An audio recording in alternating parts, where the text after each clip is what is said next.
Oh, the streets are cold and gray, but the fire in our hearts won't stray from the pitch where dreams collide.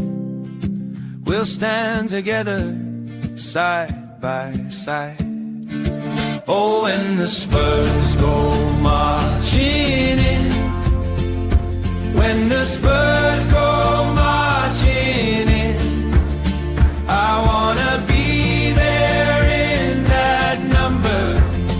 Oh, when the Spurs go marching in, from the north to Wembley's light, under stars we own the night, with every cheer and every song.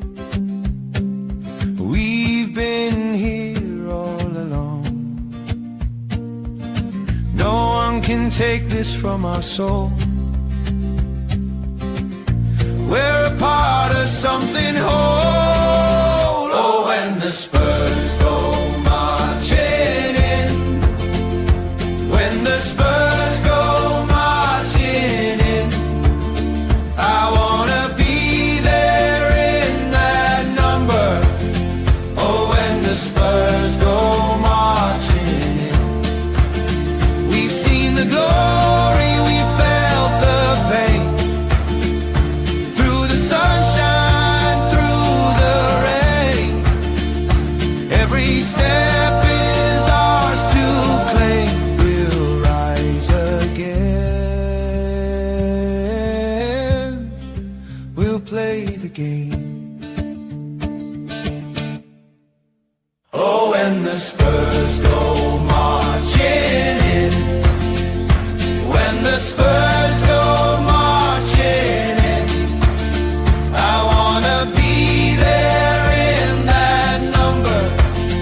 Oh, when the Spurs go marching in.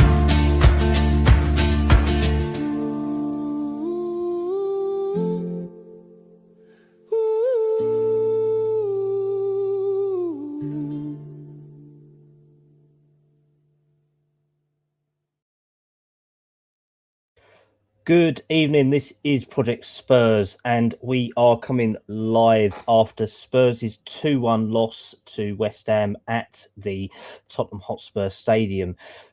Will this be Thomas Frank's last night in charge of Spurs? Will we be saying another night, another problem, another Tottenham problem? We are all hurting. We are all annoyed.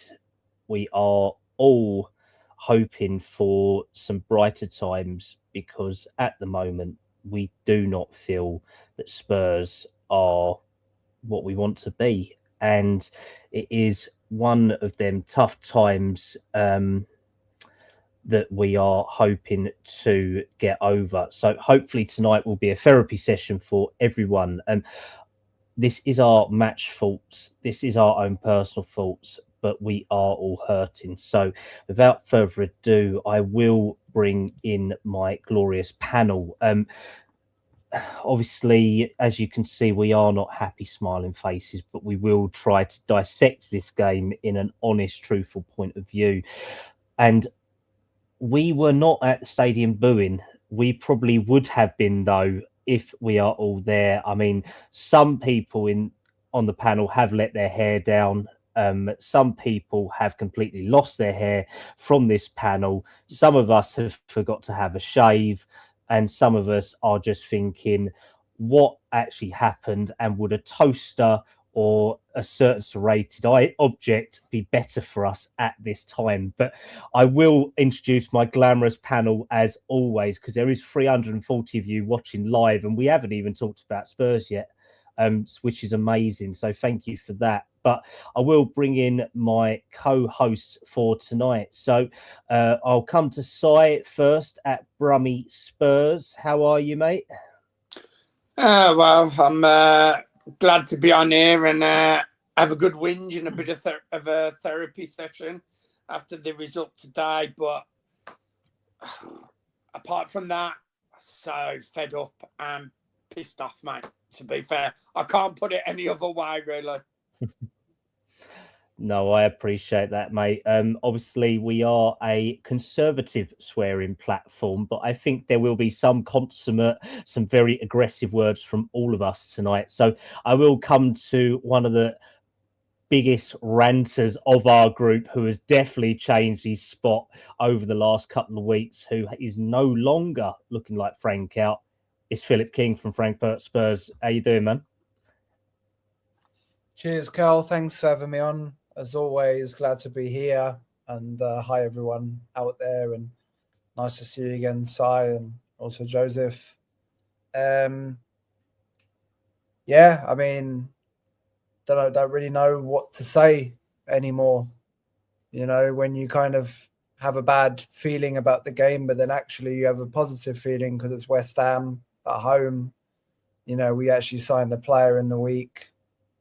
Our CEO actually did a big statement, and there was maybe some misplaced optimism somewhere, but you know, we'll go into the game in detail, but I mean, it's just completely deflated, to be honest now, and goes from bad to worse. We've got Champions League game on Tuesday that we have to win, really. And I honestly just, well, I say I do know where we go from here, at least in the short term, but I honestly don't know what to say. It's just the way that it happened today again as well, you know, with the way the game went, and obviously the finish, you know, like opposition fans are laughing at us, rival fans are laughing at us. We're in the mud. Let's bring it on. For definite, mate. And a man who has let his hair down, who has got something lit up in his bedroom. We do not know whether it's a candle, whether it's a bong, or whether it is a stick of dynamite for the Tottenham Hotspur Stadium. It's Joseph. How you doing, man? Yeah, well, it's a candle. I think I'm planning a little seance to try and get Frank out of this club. Yeah, I'm lost for words of what we just watched. And you know, like when I was listening to the song as we were coming into the stream, you see all those pictures of like Glenn Hoddle, you see Son lifting the trophy, you see Jurgen Klinsmann, like some real, Teddy Sheringham, some real Tottenham legends, and you think about what we're watching on the pitch week in, week out, and what we just saw. It feels like we've lost Tottenham right now. So I don't know. I really don't know what to think and where to go, but I'm sure we'll delve into it all.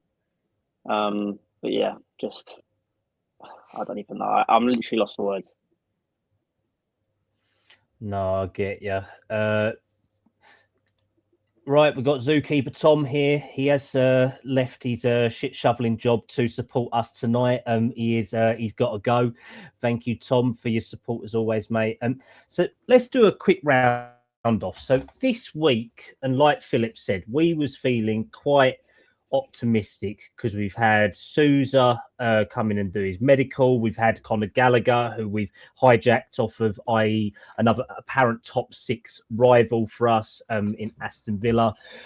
We had some shit news as well. Richarlison out for 7 weeks. We've lost Paulinho again in the lead up to the game with a slight knock.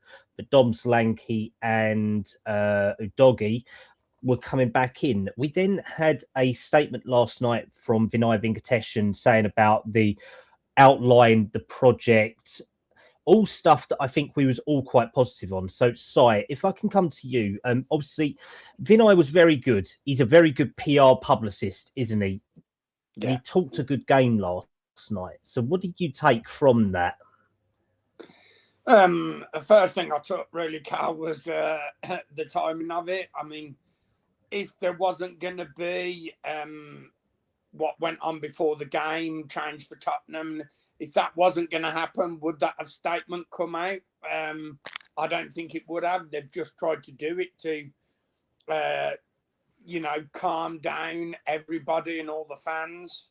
But it just looked, like you said, he's a great communicator. And I read it and I came away myself. I came away positive, thinking You know, they want to do what us as supporters want to do. They want to improve the team and, you know, and everything else and push us on. And they've realised that we're not pushing on. But for me, at the end of the day, it's actions speak louder than words. And, you know, he can say and write down as much as he wants, but until we see it in front of our faces or when we're standing there in the freezing cold at the ground, it's no good for me reading that pile of crap, mate.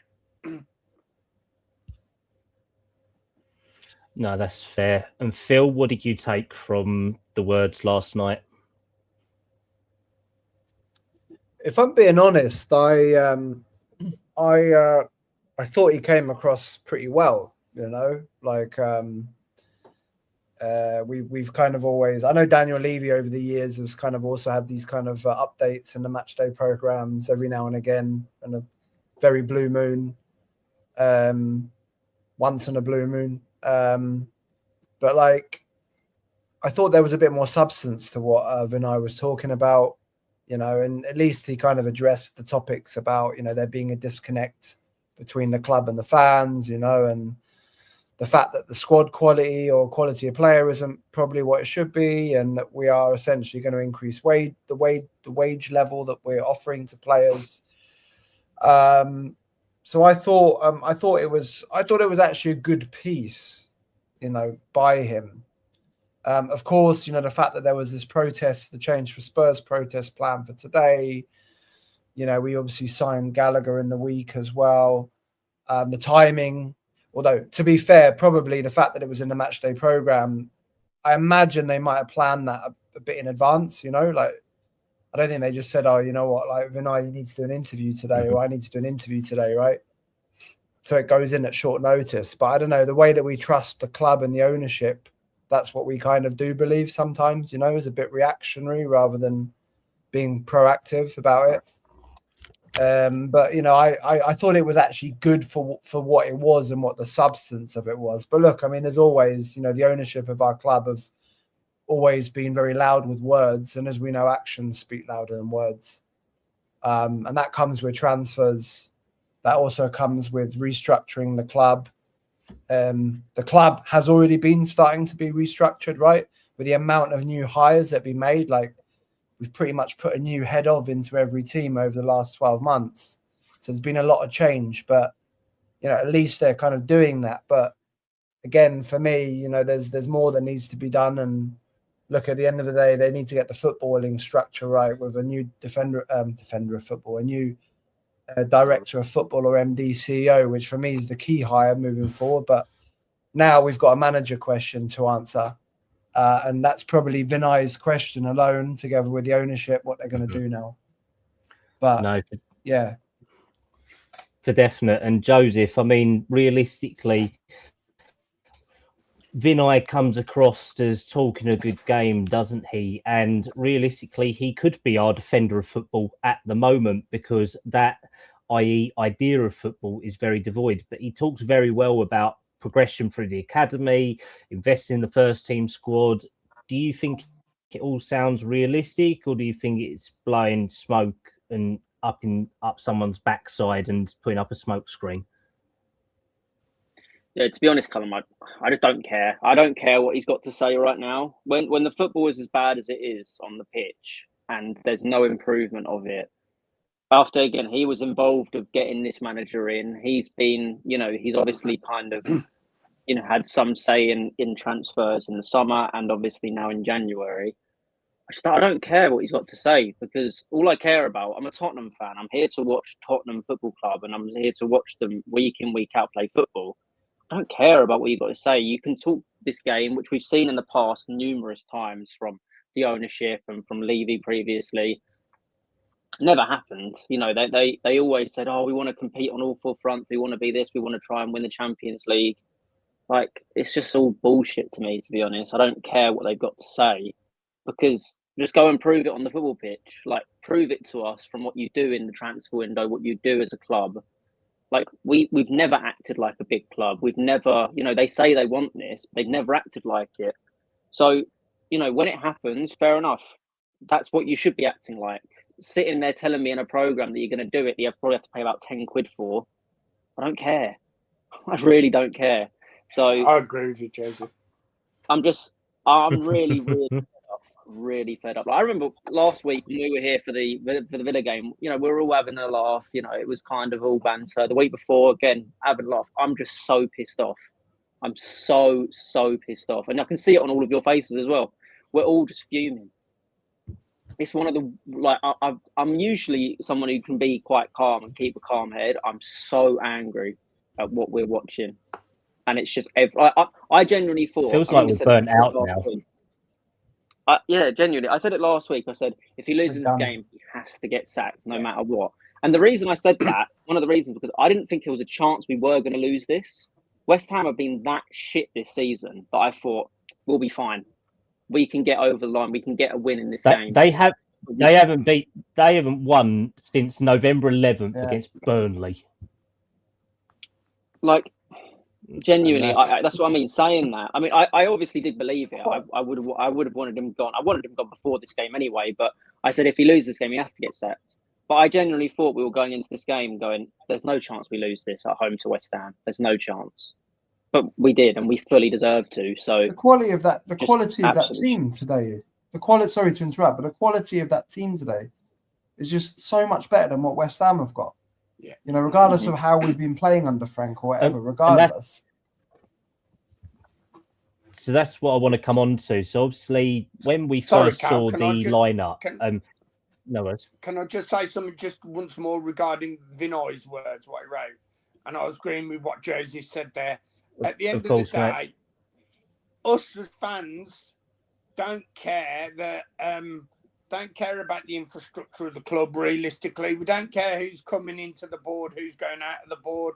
We don't really care about who's coming into the scouting area. Or realistically, all us fans care about is results and the performances on the pitch in front of us. That's what we pay for. So, and they can say as much as they want, but until we see it on that pitch, he's just wasting his time, really. Honestly, he could stay silent and just prove it to us. No, I get you right. Just go do it. Go do it. If you say you want to do it, go do it. We're in January right now. Apparently, we have 100 million war chest that we haven't spent any money of yet. Any of it. Because all the money we've spent is from the Brennan Johnson sale. So go and prove it. Just go and show us that you genuinely want to compete. Don't sit there and put it in a program that it costs, again, like 10 quid to buy a match. No one gives a shit about that. Just go and show us in the transfer market if you genuinely want us to compete. Also, go and show us by sacking this idiot manager that has no clue what he's doing. Sack him and go get someone in who can get something out of this team. Because like Philip said, on the pitch, our team is so much better than that West Ham team. That West Ham team is championship quality. The players in that team are not great. They are not very good. Anybody should be able to get more out of our team than Thomas Frank right now. I think I could get more out of this team than Thomas Frank right now. Well, let's roll it back a little bit. And obviously, John shares your feelings as well, Joseph. Sai has said he's not coming on because he is a moaning, ranting gobshite at the moment. Those are his words. Don't worry, you're going to get it from me. So we do apologise for him being missed. Oh, I think we will all have moments, but we will remember this is a family show at the moment. Until we get to the goals, then we can say, fuck it. That's where we're going for it. But until we get to that point. So 3:00 kickoff, got the team sheets at 1:45 come in, and it was put out as the following.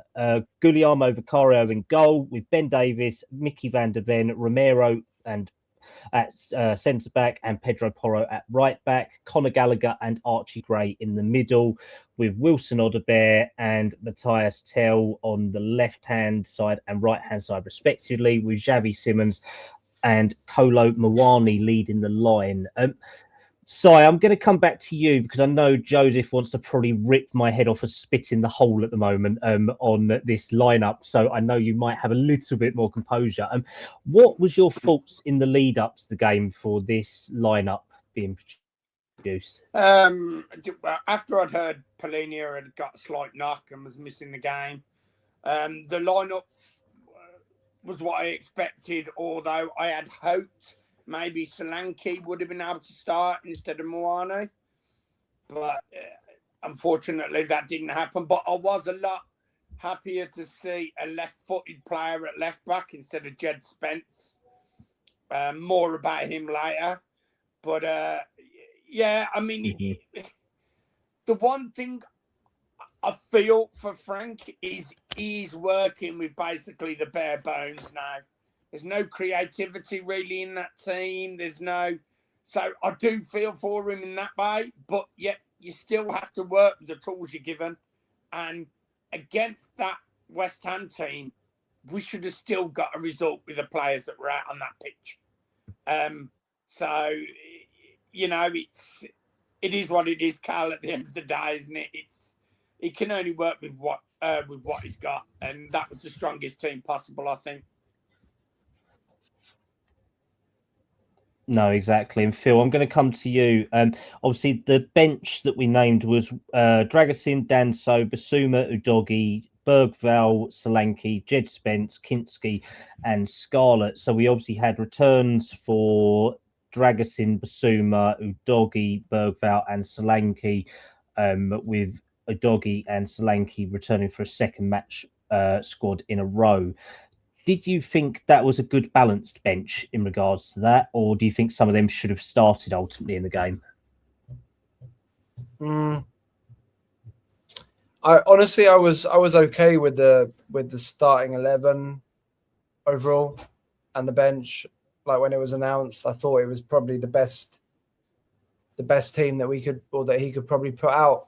Also in terms of balance, you know, Davies again on the left footer. Udogi's still coming back from injury.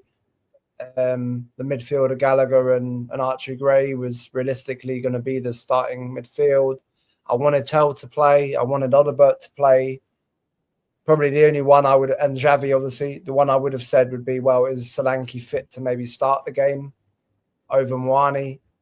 Because Moani's hardly been good recently. And look, at the end of the day, he only played a few minutes last week. So I could live with the decision to start Solanke on the bench as long as he would get minutes. And look, as we were saying, it's West Ham at home, you know, like regardless of the form we're in and everything else, like that's still got to be a good enough team. If we manage to get on the front foot and actually play some football, then you'd like to think you're going to create some chances against West Ham and score a few goals.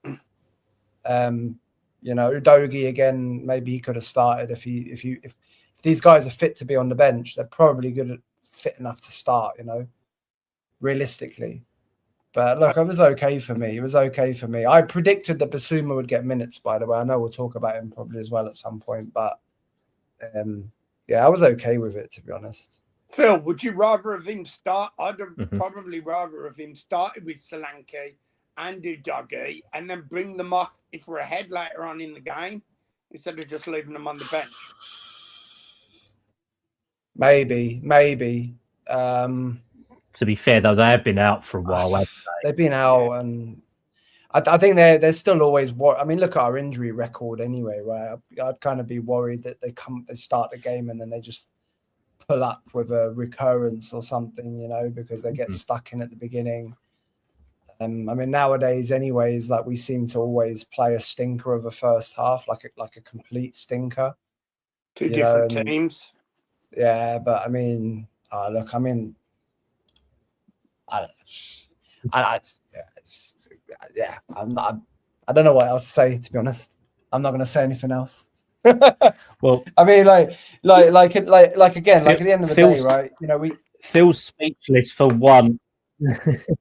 I know, it's not often, but like literally, I don't know, like whether we start with certain players at the moment or don't, or whoever starts, whoever doesn't, if they're kind of muchness or someone's come back from injury, great.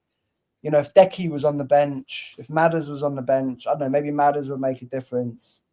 Again, we probably come back to the question of whether Thomas Frank is the right manager or not, because lots of people would say, well, if you've got those creative players back, there'll be a big difference straight away. Yeah, there might be little green shoots somewhere, but if we'd have played Udogi and Solanke from the start today, would it have made a difference? Well, I don't know. I don't think so in the end, but maybe it would have done. But you can't get worse than that first half. We will get into that. We will get in. Yeah. Well, we will get into that soon. Joseph, your thoughts on the team sheet and the bench, please, mate. If you are able to smile for us, that would be appreciated. We'll take anything and everything at the moment. Yeah.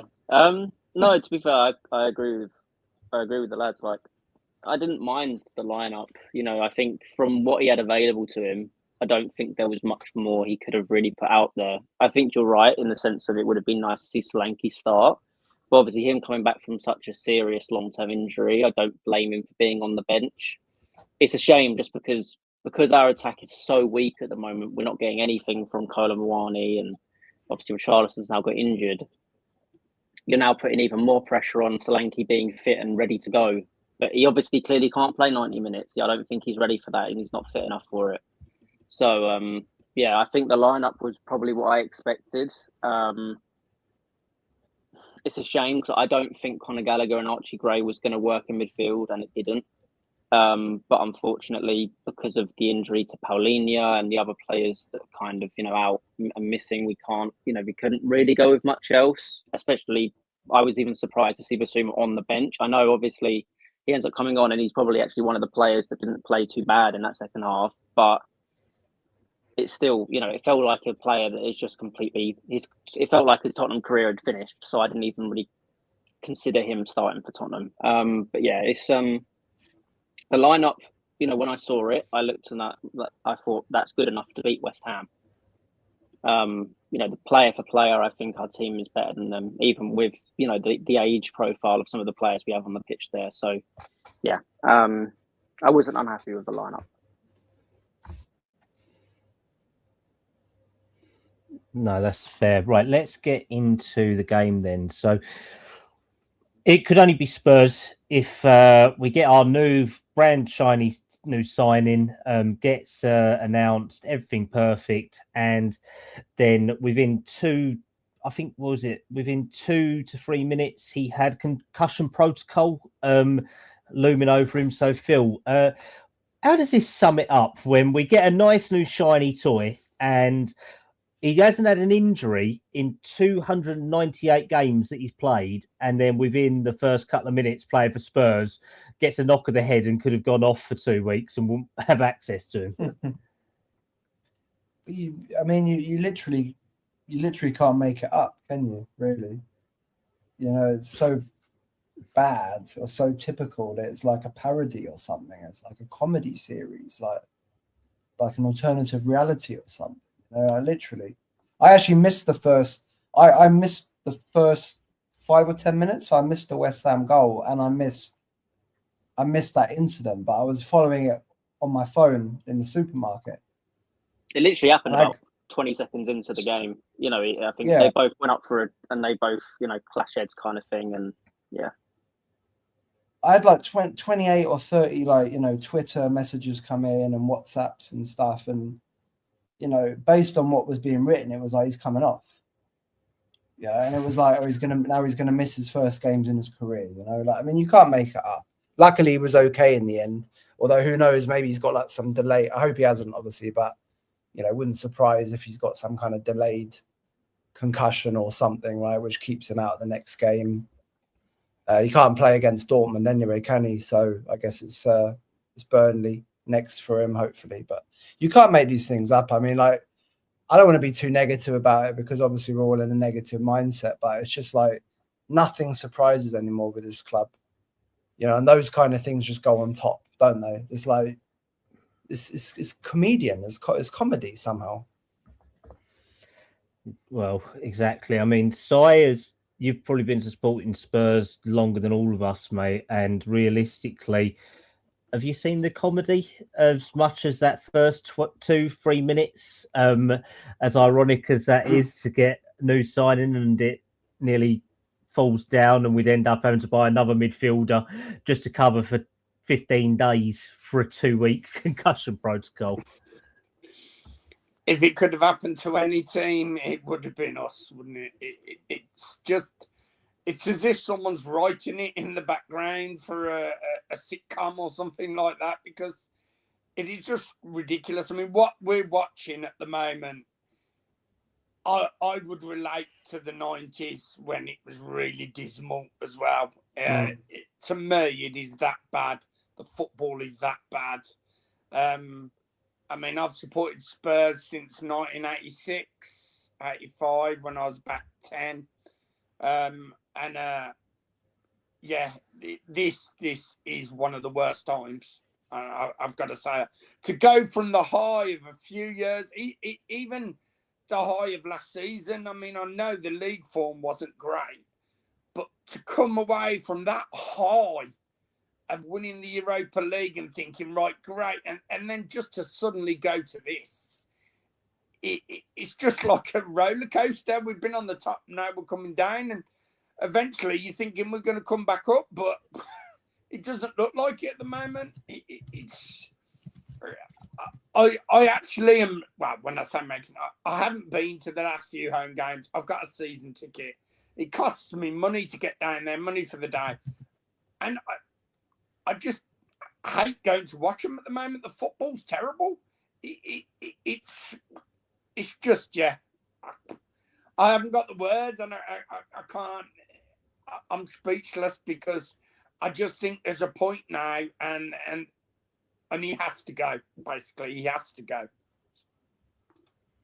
No, exactly. It's a difficult one, and realistically, I mean, let's try and get into the game a little bit, because I think we're all sort of hearing different things here and there. I can't share it live at the moment, but there is some stuff going on in the back room at the moment, behind closed doors at Spurs. But there are over 750 of you watching live, so I do thank you for joining us for this therapy session. Yeah, so bit of a messy first half. You couldn't write it down that realistically Ben Davies has just come back, had a good line of form, goes in to make a challenge on Bowen, and actually injures himself in the process. So, Joseph, I mean, this does have bad luck written all over it, doesn't it? Because he's actually not been too bad for us. Gentle Ben, he gives you 7 or 8 out of 10 on his performances, but he injures himself, and it does look like a nasty one, doesn't it, mate? Yeah, I mean, I wasn't really sure what happened, like really look, but obviously seeing the stretcher coming on and seeing, his kind of leg all cast, well, kind of protected, it's worrying for him because, you think about it, Wales are trying to qualify for the World Cup. That would be his last tournament if they got into it. And you've got to think at his age, this injury could be, career ending. It's a possibility that could be the case, and that's a real shame because, again, he's our longest active serving player right now. He's, again, still kind of encapsulates what it means to be a Spurs player. He's always been very solid, always given it his all, and I think he's one of the players that fans still actually kind of not believing in terms of his ability, but believing in terms of him being a bit of a leader and a person at Spurs. So it is a real shame to see that injury to such a great kind of person at our club. And again, it's a worrying time because we don't know the extent of it, and it genuinely could be career ending for him if it really is what it looks like. Because it to me, it looks like he's out for the rest of the season. You don't see him kind of coming back from that, and then obviously where does he go from there? Yeah. Isn't he in his last year with us anyhow? Was the option of the extra year? Was it this season that's happening now? I think it was, wasn't it? He could be. He's got 6 months left. Yeah. So with Tottenham's injury record, I wouldn't be surprised they tried to get him. With Tottenham's injury record, I wouldn't be surprised they tried to get him for another year. But yeah, off of that injury, it's really a shame for him, and you could see he doesn't look like someone who's about to go and show loads of emotion. He looks like quite a solid kind of guy. But even him, when he's getting stretched off, you could see the look on his face was like, oh no, because it genuinely could be career ending. So real shame. But this is football. This is what happens. And again, Tottenham seems to, when it rains, it pours. So yeah, real shame for him. Yeah, it's difficult. Phil, obviously, someone who's watched Ben Davies a lot as well over the years. I mean, do you think this could be his last time playing in a Spurs shirt, potentially, if he has broken his leg or done some serious damage to himself with that challenge? Yeah, I think so. It doesn't look good, does it? Realistically, we won't be extending his contract. I mean, well, the thing is, like, Davies would like to play on, wouldn't he? I think he still wants to play on for like 1 or 2 years. And we said it on a pod a couple of weeks back, even that, you know, maybe there was a strong chance he might go back to his hometown club, Swansea, you know, and play a bit there and, you know, maybe get the opportunity to start coaching there or something, or maybe even go to Wrexham if they think that he's strong enough or good enough, probably even for them, based on what happens, you know, the rest of the season with them. I'd still like to see Davies, you know, start a coaching career at Spurs. I'd like to see us keep him in some shape or form behind the scenes, or, you know, work with the youth, or, you know, become a bit of an ambassador to community, something like that, you know. But I think he did want to play longer. So this injury, because it looks bad, we'll need to see what impact that has. If it is a broken leg and it's a bad break or something, and he's done, you know, some you know, ligaments or muscle injury as well, then, you know, he could be out for a very long time. And then does he come back? We don't know. I would imagine we don't see him again playing a competitive game for us again. So it could be the last time, which, if it is, would be very sad, because he goes down as a legend of the club in terms of his, you know, his tenure, right? The amount of time that he's been with us, the amount of games that he's played, you know, Mr. Reliable, right? You know, always been a positive influence in the dressing room, you know, being a nice guy, right? And kind of doing things in the right way. You know, he's always been almost like a model professional kind of thing for us, you know. So it would be very sad if it is. And as I said, I just hope that we do recognize that, and, you know, that he maybe gets the opportunity to come back to us in the future, and that he gets a decent, I guess, some kind of testimonial game, or, you know, a special game maybe in the future to come back, if it is the case. But let's hope it's not as bad, right? Let's hope it's not as bad for him. Let's hope he can maybe play football next season, wherever it may be. But, you know, legend. It's not often you get a player that spends 10, 11 years at one club nowadays, do you? Not often, no. No, exactly. It is a difficult one. I'm trying to think of, like, how to sum up that first half, because obviously we were very good at times, and then after that injury, Spence comes on, and we sort of started differing, and then a player like Joseph said earlier, who is literally championship level in Somerville, manages to realistically score. Yeah, Joseph, I'll bring you in on that goal. I mean, is it a good goal for them, or is it just genuinely shit control for us and a really bad play style? I think it's just kind of, again, I think it's a goal that we've seen numerous times of, you know, when a player's kind of on the edge of the box, we kind of decide to back off instead of go to. I genuinely don't understand it. I don't understand what, you know, they say, oh, okay, you're happy for them to shoot on the edge of the box because there's a lower chance of, you know, lower XG or something like that, which to me just seems stupid anyway. Wouldn't it be blocking the shot prevents any kind of XG? So going close to the player and trying to stop them from shooting in general would probably help that situation. But even then, you know, these are all professional footballers. As much as I don't think, you know, West Ham's team is good, they can all shoot, they can all pass, they can all do something with the ball at their feet. So it just, again, it's just been a thing that I feel like Frank's kind of, we've beaten with Frank for a while, and he doesn't seem to want to change it, in the sense of, you know, we saw it in the Champions League with Vitinha scoring kind of 2 goals from outside the box. We've seen it in numerous games all season. And again, it leads to us going 1-0 down in this game. Okay, yeah, there's a big deflection. But okay, let's say it comes with Van de Ven in the end. But let's say if, like, Romero comes out to meet him, he can't just shoot. He can't just shoot into Romero. Romero's going to either hit Romero. But instead, everyone backs off. Conor Gallagher backs off. Porro completely beaten, which he seems to get done by every single, you know, winger that goes up against him. Porro cannot defend. he is he is basically a winger. He's a wing back. He cannot defend well enough. But again, Conor Gallagher decides to back off instead of go to him, which to me just doesn't make any sense. I don't understand. It just seems like I don't know. But yeah, it's a typical Spurs goal that we see conceded pretty much every week. And yeah, it's also, I heard a lot before the game, and I agreed with it in that the first goal is so important, because if Tottenham got the first goal, the crowd would get behind the team.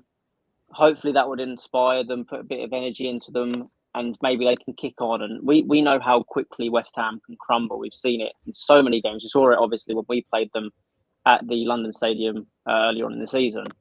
So the fact that we went 1-0 down just straight away puts that negative energy into the fan base, puts kind of everyone's feeling negative at that point. And, the players don't ever seem to really tackle adversity very well. So it was a really poor goal to concede. And I think, it just led to an awful energy, because at that point, no one really had faith in Tottenham. Because going into the game, again, like I did, I'm sure a lot of Spurs fans felt, okay, we can really get a result here. We can beat West Ham. And then you go 1-0 down in about 10 minutes and you're just sitting there going, here we go again. It's just the same thing over and over. So it's a really, really poor goal to concede, but also just we needed that first goal to give some kind of belief into everyone around the club, even the players on the pitch. Because I feel like once they go 1-0 down, they stop truly believing in themselves. And we saw it with the way they played in that first half. Some players just heads were down for the whole first half. They had one player, and again, I understand he's come from the Bundesliga, but Xavi Simons was abysmal. I thought he was awful in that game, especially the first half. Everything he did was just slow. His attitude was awful. He had no real energy in anything he was doing. Okay, well done, you're trying, but that's the bare minimum. You've got to be quicker. You're supposed to be our marquee signing from the summer, and there was nothing in what he was doing. Absolutely nothing. And he needs to really sort out his act, because this is not good enough. These players are getting paid far too much to be playing like that. Effort is minimum. And so yeah, sorry, that's kind of off on a tangent. But the goal itself, yeah, just a shame to concede the way we do. But again, it's been a regular occurrence under Frank.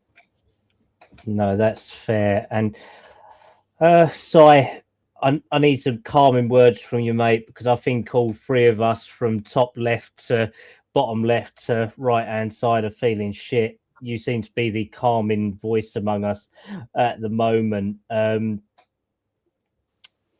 Did you see any way of us getting to half time with getting in level at all from after they scored? No. Nowhere near, Kat. Nowhere near. Oh, for fuck's sake. Wrong choice. Nowhere near. I mean, let's be honest, we were lucky. We were lucky to go in 1-0 down, weren't we? Really? Yeah. I mean, yeah. They had a chance from a corner, which it was easier to score than miss. And he missed. I mean, it was just a shocking first half. And how many times they played the ball through the centre of our pitch, like 30, 40 yards straight to a West Ham player. I mean, I honestly don't know what they're doing on the training pitch sometimes when you saw that. And the goal, there was no real challenge. He just danced from the left-hand side past two of our players. And then obviously it took a deflection on the way in. But yeah, Cal, I can't put a slight positive spin on that first half whatsoever. Or you could say at least we didn't get any more injuries after Ben Davies. Let's go with that if you want a tiny bit of positive. But yeah, I mean, that first half was diabolical. But I knew as soon as that halftime whistle went, we'd see a totally and utter different team come out the second half, because that just seems to be the norm at the moment. I mean, I don't understand why they can't play that same way both halves. But yeah, it just looks like two different sides from first half to second half. Different bunch of players, totally. No, exactly. So there is 850 of you watching live at the moment. So thank you very much for that. We've got viewers from Project Spurs, from Gary, my Twitter, from Phil's Twitter as well. So Si and Joseph, you are letting the side down at the moment, boys. So you better get sharing your own channels. No, I love all of you guys. I've got no followers, mate. I don't think anyone's going to be coming to watch from my side. You got no fans. You got no fans. Nah, I'm obviously big love to everyone in the watching us live at the moment. No, he's not gone yet, but watch this space. Also, Andy, Lewis family needs to either weigh in with a complete open checkbook or do one. That is not acceptable and has been coming for the past 5 years. So I'm guessing since Pochettino went in 2019, that's been referred to. If anyone does want a book or audio book to listen to, go and listen to Guillem Balagay's book on Pochettino. Me and Gary have been listening to it recently. Not one that I've done before. Very interesting. I read that. I absolutely loved it. Yeah, I'm only on chapter 2 at the moment, but a good listen. And yeah, it's interesting. Also for Gobo, so Frank is doing his post-match at the moment, but there is rumblings behind the scenes. Cal? Yeah. Just regarding his post-match press conference, he has said something about that there was a leak of the team beforehand or something. I don't know if you'd heard anything about that. That was a little bit about Paulinia and all that with the and some of the players being leaked as well. So I mean, I wonder if he's back on the training ground, you never know. He might be leaking some stuff here and there. But that one I think we'll leave at that, because if not, we are going back into Ange time. So Phil, obviously poor first half. At half time, we see Archie Gray come off after being booked, and Yves Bissouma coming back after his balloon exercises and incidents. Do you reckon he was doing balloons with Frank at half time? Do you reckon that's how he convinced him to get on the pitch? Quite possibly, yeah. It looked like the players had been having some as well in terms of the energy that they came out with. Again, better than the first half, but then that's not difficult, is it? You know, like we came out second half better, didn't we? But I mean, again, you know, like our expectations have got so low that we, you know, what do we want? A bit of pressing, bit of front foot play. That's kind of like the minimum expectation, really. But we did come out better in the second half. You know, to be fair, I think I wrote a message on some of the WhatsApp groups like about 3 or 4 weeks ago saying that, you know, whether anyone thought that maybe Bissouma would get minutes when he comes back. Also, just because of the way that he plays, actually.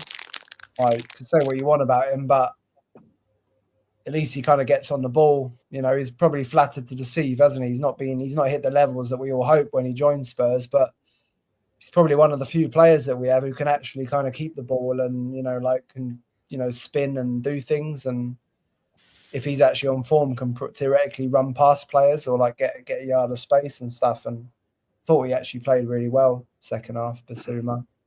You know, him and Gallagher looked better together. Mm-hmm.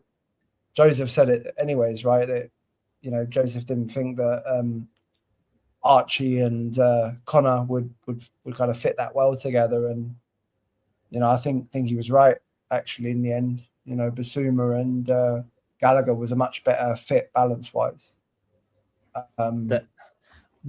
What I do want to just bring to you, Phil, is obviously we was all hearing from our very own Gary Ward at the stadium at half time, and it was before the game. The protest sort of went very quiet. There was less than 100 people doing it. There was a couple of hundred in the stadium, sort of thing. But then, and it was all kind of all happy in the lead up to the game. But then when half time came, obviously all four of us were watching streams. We was getting videos across X. We was getting videos from different people that we knew at the game. And what did you take of the boos that we got? I mean, that was considerable to horrendous, wasn't it? Well, it was the watching on the TV, it sounded like, and seeing a couple of videos, it sounded like the loudest boos that we've had for a long time. And, rightly so. I never have a problem booing the team, right? After a bad result or after a bad half, right? We've talked about this on the pod as well. When you start booing individuals and stuff, that's too far. That goes over the line, right? But like booing the team, if they've like dropped an absolute stinker, absolutely no problem, right? And that's what the stadium showed, and we've had that too often this season as well, though, right? We've had it too often this season, not just this season as well. Right? We've had it too often the last few seasons. Even under Ange, we had so many games where one half was terrible and then the other half was suddenly much better. Just so inconsistent. But that first half today, we were second best in all areas, really. And Tell probably should have scored maybe at the beginning. When he had that chance and he kind of snatched the tip. But West Ham, they could have had 3 or 4. They should have had 3, really, in that first half. And, luckily they didn't, because it would have been literally a war zone probably at halftime, Well, it was almost like a war zone, but like it would have been a confirmed war zone, right? Does anyone want a little bit more bad news as well? I can make it even better for you. Xavi Simons has been seen limping through the mixed zone as well, as reported by Tom Barkley. At this point, who cares? I don't actually care, really. I don't care anymore. I'm giving up. I'll tell you what, though, like I've never seen a fan base so united on wanting a manager out now. I've even seen on Twitter, even Harry Scarf said he wants him out, which is the first I think I've ever heard him say anything negative. Yeah, exactly. That's how united everyone is. I've got a quote for you. That will probably fucking roll all of you up on every single level. Thomas Frank has just said, "I still think we are closer to turning things round than further away." Oh, fuck off! That's. Yeah, I knew you'd love it. But again, I've never seen a fan base so united on wanting a manager gone. Like, at least for me, growing up, I mean, I've been a Spurs fan. Well, I've been a Spurs fan my whole life, but I was born in 2001, so I don't know too much about managers beforehand. But in terms of right now, like even with Ange, obviously it was very divided. People were thinking after the Europa League win, we kind of want him. With Mourinho, with Conte, I wouldn't say anyone. Like, I don't think everyone was like, we really want this manager out. This is the one time I genuinely don't see anyone talking positively about Frank at all. Everyone is really just like, why is he still manager of Tottenham? I think the only person who's behind him is Vinay, which is the only person who has control of getting him gone. So it's that first half was awful, like completely awful. We were outplayed throughout the whole game. We had a couple of chances. But West Ham, like you said, could have scored 3 or 4. And that's saying something considering West Ham have been so poor. Like you said, they haven't won since November, or they hadn't won since November the 11th against Burnley. That is crazy. Okay. And I don't understand. I mean, it's a bit far right, Gobo, but I mean, I get what you're trying to mean. I think it's just a little bit inappropriate and poor guy for his own thing. But I mean, something from Henry2492 on YouTube. Where do we go from here if we sack him? I think we're all questioning that. We're questioning where do we go if we stick with him. We're questioning where do we go if we sack him, to be honest. And yeah, but if I can, Callum, can I say one thing? Yeah, go for it. I think one thing is really clear to me after maybe people won't think it, but we just saw United. I don't know if anyone watched that game, but United were unbelievable today. They were so much better than Manchester City, and Manchester City were very poor. That's 3 days under Michael Carrick. He's gotten more out of them in about 70 minutes than we saw, or throughout the whole 90, than we saw from Amorim for about a year and a half, however long he was in the job. You telling me that I think anybody could come in and get something out of this team than what Frank is right now? But the problem we've got is that obviously Chelsea did the same with Maresca. They got Liam, was it Liam Reznor or something like that? Even then, though, but then I mean, again, he's though, that wasn't. He's just the older version of Will from the In-Betweeners. I mean, fucking hell, come on. I mean, we ain't really got much going for that. The Maresca one, though, I don't think he was sacked because Chelsea were playing bad. He was sacked because of issues with the actual ownership. Like Amorim was a bit of both. He wasn't doing very well with United and he had issues. With us, it's just we play awful football. So with Maresca, I thought he was doing pretty well with Chelsea. You know, I thought he did quite well. I think he's done an all right job. Yeah, okay, they're a bit inconsistent, but you know, I didn't think he was doing terribly. So a new manager coming in, I didn't expect was going to increase their performances. Maybe they just want a bit more smoothness, a bit of a yes man with Liam. How do you say his name? Rosenior. I always get it wrong. Just say Will from the In-Betweeners. It's fine. Yeah, but I think I genuinely think Harry Redknapp could come in and get a tune out of these players more than what Frank can. Yeah. I'm not saying that he's literally going to come in and we're going to shoot up the table and we're going to finish anywhere near European spots, but I think he could get more out of these players than what Frank is right now. Because these players are all professionals. That a lot of them are international players.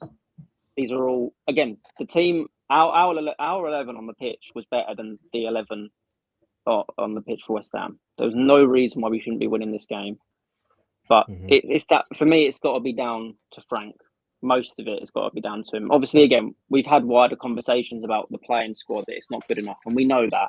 We've got wider conversations on the ownership. But right at this moment, the one thing we can change immediately is the person in the dugout. Nothing else will change immediately as much as we want it to. So you've got to make that change, and we've got to hope for some kind of jump. And we literally have seen it from a team today. We saw it at Old Trafford. Manchester United were so impressive. The players had a whole new energy around them. They played a different formation, and they completely outplayed Manchester City. And that wasn't a completely different 11. They're the same players that played the week before, that drew 4-4 with Bournemouth and lost to Grimsby. Similar players.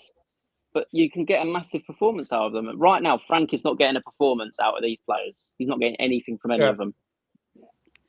I don't think they're playing for him anymore, to be honest. And I don't think they have. I think they've given up on him. He was supposed to be a manager who'd come in, right, and be able to come up with, solutions against different teams, right, and set the team up in a different way and probably get more out of lesser players. So get more out of them, and he's not getting anything out of them. He's got them nowhere near their peak performance levels, right? So I think anyone who still had faith in Frank, being a good manager.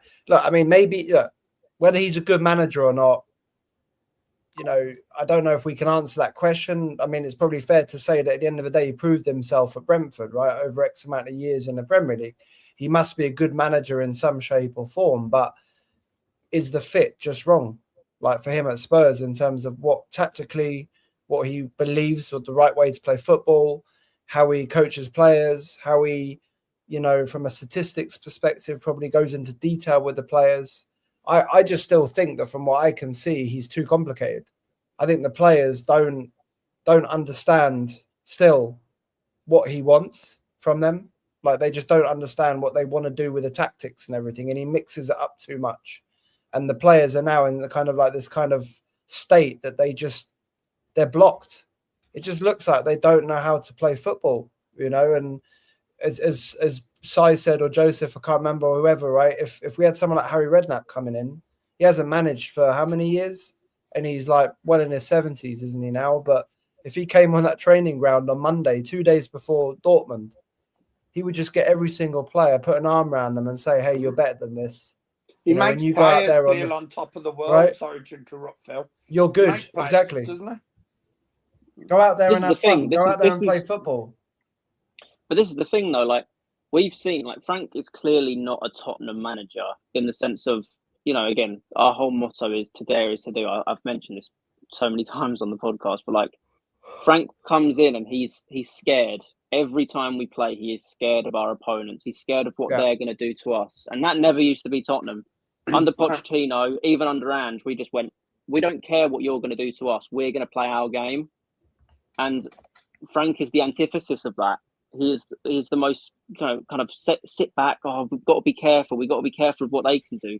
It's just not Tottenham. That's not what we've watched for years. When a team comes to our ground, they should be worried about what we're gonna do. Well, we should. Yeah. And we're totally the opposite. Just to give you a little line to feed off of, which I know everyone, including the chat, will explode over and think, "Fuck me," has that been said by someone? So the Spurs guy who interviews Frank after the game, Thomas, defeat today. But in fairness, it's not every week you come up against a side as good as West Ham. It's a tough place to come to, the Tottenham Hotspur Stadium. That was that was said by the Spurs PR guy after the game. No. The guy who does the interview. Do you know with the fucking mic going? Yeah. What do you think? What's that? Imagine that. He could literally have said, "It's not usually you come up against a team as shit as West Ham, is it?" He could have said that, and we would have been like, "Yeah, that makes sense." As good as West Ham. Oh my god! Copy and paste. That's what he always says. It's not often you come up against a good team like West Ham, a good team like Aston Villa, a good team. Philip's gone. He can't be bothered anymore. Phil's on the floor. Phil's either creasing up with laughter or thinking, "Fuck me, what's going on in life?" Hey. I mean, we just as I was saying, that got over 930 people watching. Phil's gone. Joseph is thinking, "Fuck me, what's going on?" I'm nearly on the floor crying. And I mean, what is that about? And I mean, right, I've gone off tangent, so let's get back to it, because I think we're all in disbelief at that. I hope that isn't true, but that has been reported by a few different X accounts when they do the interviews after the game at the moment. That's so funny. But so a little bit brighter. Well, 62 minutes. Tell goes off. I mean, fuck me. What decision was that? Muani should have been hooked off, and Solanke comes on. So at least Solanke came on, but we know Muani should have gone off because he was more useless than a used condom, to be honest. Let's put it that way today. But realistically, then 64 minutes and a brilliant cross from Pedro Porro. The only thing he did good up until that point is then scored by Romero. I mean, did you get hope when we got that goal? Yeah, I did. I honestly thought, this is it. We're going to go on to win it now. It was a lot like what happened, against Villa in the Cup. Once we got that one goal, we were constantly on top then. And I just thought it's a matter of time until we get the winner, and go 2-1 ahead and maybe even push on from there. I couldn't see the end result we got. I thought 3 points were ours in the bag. We were attacked. I think there was only Van de Ven who was staying back, and maybe Jed Spence a little bit. I mean, we didn't get great chances, but I mean, there were last-ditch challenges from West Ham, last-second headers out of the way. I was willing the ball to go in, but unfortunately, it just didn't happen. But what did we think about? I mean, I thought we could have had a penalty for that handball. I think we're clutching at straws, and I think you've reached out and tried to grab some person's dress, and it's just gone no. I think you probably there's more chance of you getting arrested than us getting a penalty for that, mate. To be honest, I don't think that was a pen. I could understand where the VAR would look at it, but it wasn't like he's meaning to kind of put his hand onto Conor Gallagher's arm. He's not meaning to touch the ball. If that was against us, I would have been fuming. So I can't say, There was more chance of us getting a penalty from when Xavi goes down in the box. And I think that handball. That's what I thought they was reviewing it first for that, and then when I saw it was against Sel or whatever his name is, Sel. Their young player, I think, or something. Yeah, Souls or something like that. I was thinking. I know it was unnatural with his hand being out like that, but I mean that's momentum taking him, to be honest. So, yeah, obviously we saw Oh, we've got a master plan from Cy the Fox, one of our people in our group chat. Worked out the master plan. ENIC had promised a summer of big investments. So Thomas Frank gets us relegated. We sell every player we can get a fee for. Should bring in 500 million. They invest 100 million in championship level players. Big summer investment. They pocket the other 400 Frank. Thomas Frank brings us back up. And he looks great as he's at that level. So suits him. Boom. They're all aligned. There's the plan they keep talking about. Right. So Cy hasn't stopped ranting. Cy has decided that instead he's gone into Disneyland, and that is the project that apparently Spurs are going to live by. So I am really mind-boggled on that one. But yeah, I mean, we saw some more suspect play coming through this. Odebear getting hooked off for what's it called, for Bergval. We saw Mawani stay on for the full game. He was just redundant even past that point. He was the worst player on that pitch, I think. Yeah. You know? And I mean, I don't even think Solanke did much because he was feeding off scraps. Simmons left a lot to be desired.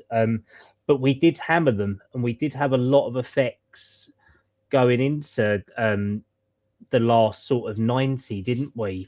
Into the 90th minute, we were in the ascendancy, and then obviously West Ham get a corner, they put it over, and Flappy Hands comes back. So Phil, just because I know you're a fan of Flappy Hands, talk me through what this clown is doing, please, mate. I've got to be honest, I don't think I even saw I saw one very quick replay of it, and it looked really shit for Vicario. Say what you want. Say what you want, mate.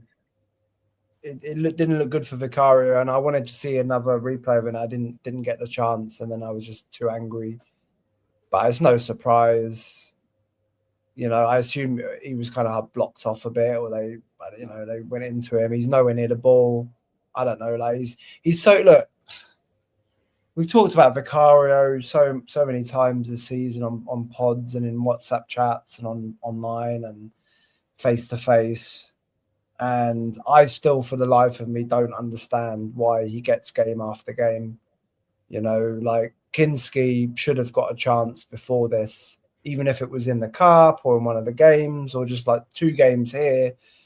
You know, I know it's a bit more difficult when you kind of put a keeper on the bench and then bring the guy in for a couple of games. You know, it's a bit more difficult to say, you know, you're being rested.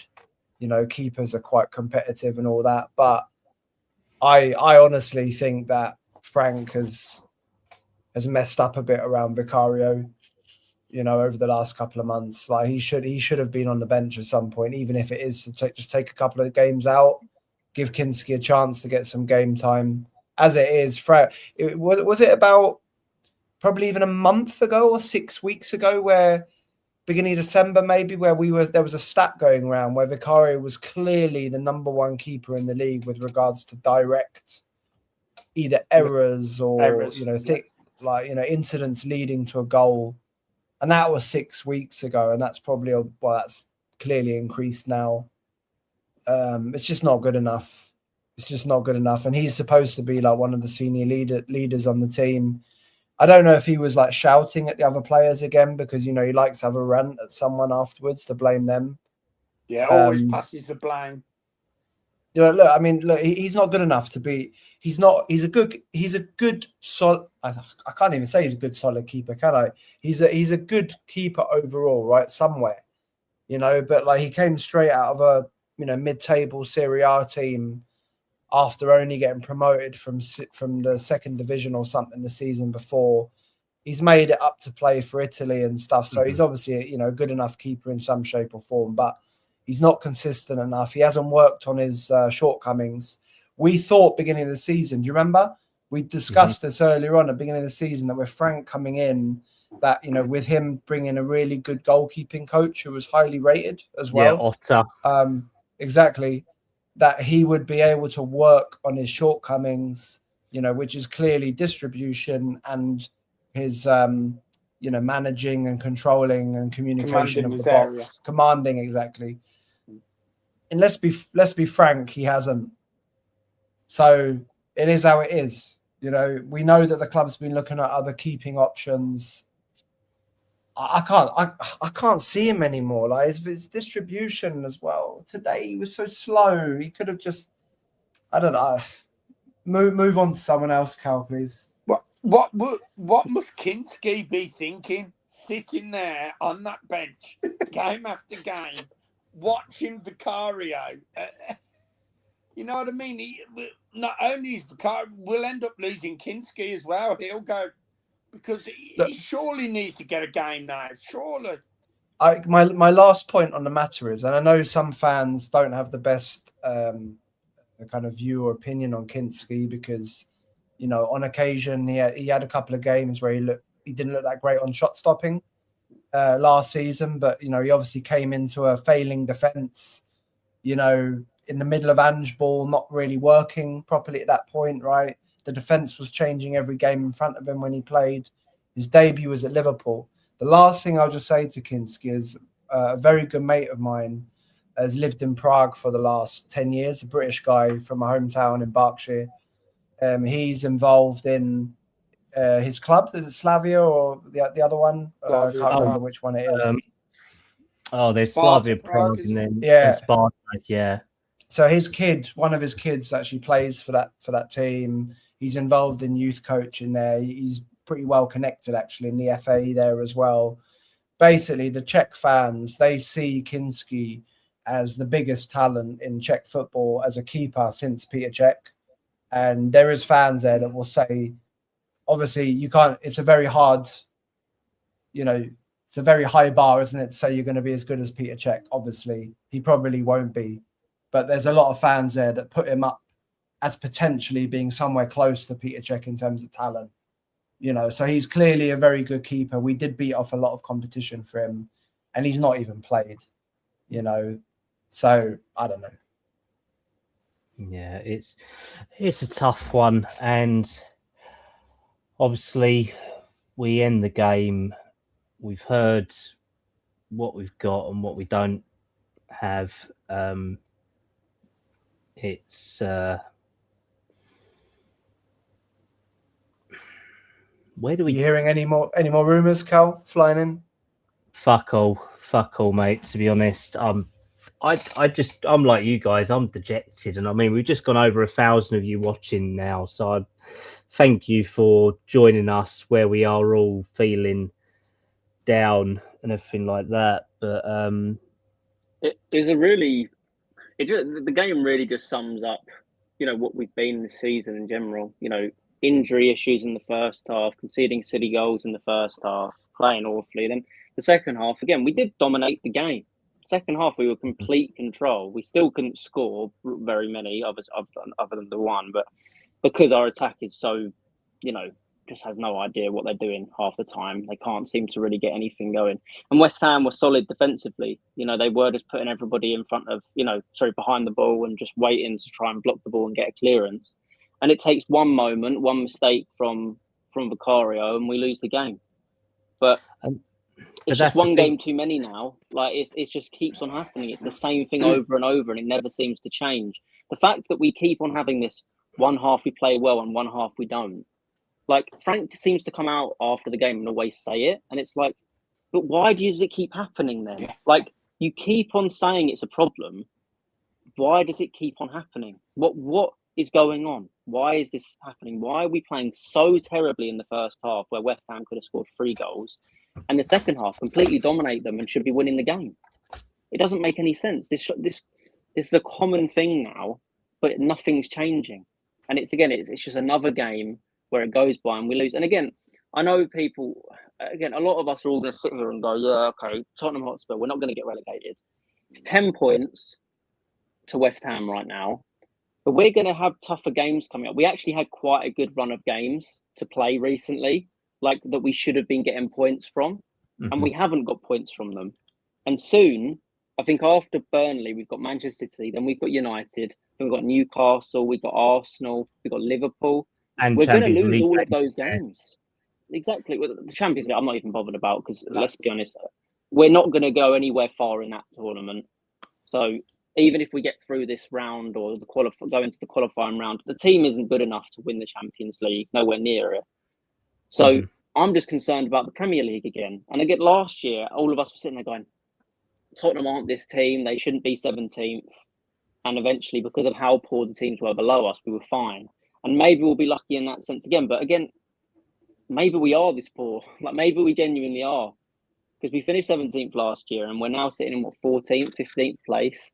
And every game is exactly the same. There is no bright sparks, which is one of the biggest things that I struggle with. We don't see anything where we're sitting there going, that looks good. Let's hold on to that because that can maybe get better and we've got some hope. There is zero hope at Tottenham right now. None. Right now with this manager, the ownership in general, it's hard to get a lot of hope around, but you never know. They might be able to change things longer term. But right now, there's just you heard it at the end of that game. The boos were deafening. I've never heard it like that. That was completely, and that was the whole stadium. And I don't think that's always been the case. That genuinely sounded like the whole stadium was booing the manager. You've got to make a change. If for some reason they keep in Frank, I can't defend it one bit. And I don't know anyone who can right now. The fact that it sounded like 60,000 people in the stadium who paid to go and watch that were booing the manager, you've got to sack him. You've got to. I don't understand how they can't. So, obviously, this week we got Heitinger in, and he has been an interim manager, cover manager. He's been incremental to what Liverpool achieved last year as well. I mean, there's two ways to look at it. He's a spent force. He burnt out at Ajax, and we just picked him up because he doesn't want to be a manager anymore, and he's just going to become another person who sits as part of the coaching staff and goes nowhere from there. The other way to look at it now is realistically, we've got someone in there, or Justin Cochrane, or Stuart Lewis, three people who could be considered interim managers if we were to remove them or remove Frank, because nothing's been confirmed yet. We all hear rumours, we all hear information, we have XYZ ABC of people posting online. Until it's officially announced by the club, we can only speculate and comment on it. But let's say in the hypothetical that Frank does go and that Cochrane goes, Haslam goes, and Jorgensen goes, but then Orta's worked with Heitinger at Liverpool. Do we then say that we're going to recreate a coaching team with Heitinger at Spurs until the summer? I mean, I don't know much about Heitinger. I'm guessing Phil may know a little bit more than me because you've seen a lot more European football than us being closer, but potentially I'm chatting out my arse and I'm talking like Frank does in his press conferences. Heitinger is pretty highly rated, I would say. He had a very good career, didn't he? Managed to play, 30, 40 times for the Dutch as well, for the national team, Premier League, proven. He was interim at Ajax, did okay, but nothing more. And then from what I've heard, like a lot of Liverpool fans that I know personally, mates, but also kind of online and stuff, speak very positively about him, saying that he was actually, really involved and, like a big pillar in their title winning, season, that he sorted out their defense. He's clearly he's a defense coach. Obviously he was a defender, but he coaches the defense. And they credit him with that. He was only there a year. I guess he did leave to take the Ajax job. He took it on and it didn't work out for him. But Ajax is obviously a club in even more turmoil than we are, probably, right? And that's difficult, isn't it? But it's not. Who has he got? Is it Overmars who runs it? It's like Overmars, isn't it? Is there actually a club like that, Phil? Really? Yeah. They lost 6-0, Fiorentina. didn't they? Yeah, Fiorentina. They lost 6-0, didn't they, to Alkmaar the other day, and Troy Parrott scored a hat-trick. Now Alkmaar's it's only 20 minutes on the train from Amsterdam, so they're pretty close. So it's almost like a bit of a derby. I thought you were going to say Alkmaar are only 20 minutes old and all that, and they've lost. I mean, they are quite a new club, aren't they, Alkmaar, compared to Ajax? Yeah, and all that, realistically. Pretty much. I mean, Ajax is a complete mess. They had Edwin van der Sar there as the CEO for quite a few years, and by all accounts, he did a really good job. And then he had like a brain, bleed on the brain or something, or a stroke, didn't he? A mini one. He had to kind of give it up. And I think since then, Ajax have gone from one thing to another. But there are clubs worse than us, so that's some positivity maybe somewhere. But with Heitinger, I honestly don't know how he tried to play when he was at Ajax, when he's been a kind of a lead guy, if he's in any shape or form, like attacking wise, like from a footballing mentality. Slot obviously is kind of a weird one, isn't it? Because Arne Slot isn't really like a massively kind of attacking progressive manager, but he kind of plays it a bit balanced, doesn't it? A bit like transition football, a bit like Iraola maybe. Not really all about possession, and this year it's obviously coming home to roost a bit. So I don't know, but it's just typical that we hire Heitinger 2 days ago, and he was Frank's choice by all accounts, right? Frank wanted him. They had a picture online of them kind of hugging each other. So, are we saying Frank's hired his replacement? Frank was part of the recruitment process for his own. No, I mean, realistically, you're not wrong, Phil. There is merits to it. There is also questions to it. I mean, Phil, you are still there. It's just your green screen that's gone. I keep disappearing. I keep threatening to lose. There is another person that is about out there. He has been Spurs interim manager twice already. He has just been sacked like Heitinger by his previous club at West Brom. Ryan Mason is still there as well, so he could make up part of the coaching stuff. And there is stuff circulating with a few people saying we could get Mason in until a replacement manager joins in the summer. Right, based on Phil looking dejected, Si's camera's going further up his face to cover his mouth, and Joseph looks like he wants to set fire to himself with a candle. One word answer, yes or no to Ryan Mason as interim. Joseph? No. Phil? No. Si? No. Cool. And I'm a no on that as well. So, I want to start closing the show down a little bit. I mean, there's 1,200 of you watching at the moment. We've been going an hour and a half nearly. I think we are all tired. I think we all are waiting for official announcements to happen. I was wondering if Gary was going to come in and have his say after the game. Gary's driving back, and to be honest, he crashed the stream last time, so we've kind of agreed that I have no time or patience to be setting up other streams tonight. To be honest, it was bloody hard enough last time. It took about 12 minutes to bloody do and all that. So, but I'm sure Gary will be sharing some videos going forward on it. But let's just go around the houses, and I just want like a quick statement for everyone. So, Si, do you think Thomas Frank will be manager or will be Tottenham manager at Burnley? Well, no, Dortmund this Tuesday. No, I don't. And I will be really pissed off if he is, to be honest. So, yeah, I can't. There's no way back for him, Carl. There is no way back from this. I said if we got knocked out the FA Cup and we lost to West Ham, he would be gone. And I just think the pressure is too much on Enoch now. That they need to get rid of him. Like we've all said tonight, those boos were the loudest ever at that stadium. And if like Vinay said in his programme, he wants to get the supporters and them closer back together. he needs to start with getting rid of Frank. End of, Roller. No, I appreciate that.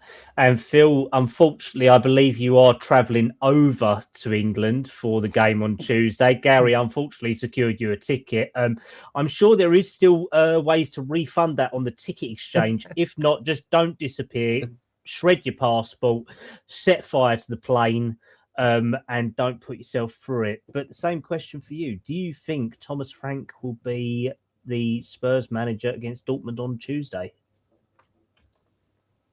No, I don't think so. I think he's a goner.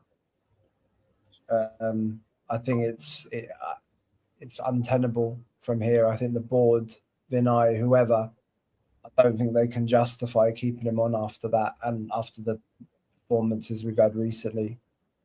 You know, if you look at our fixture list after all of this in February, it's brutal as well. You know, against a lot of big teams. And at the end of the day, the reality is that Thomas Frank will anyways get even more defensive for those fixtures, if anything.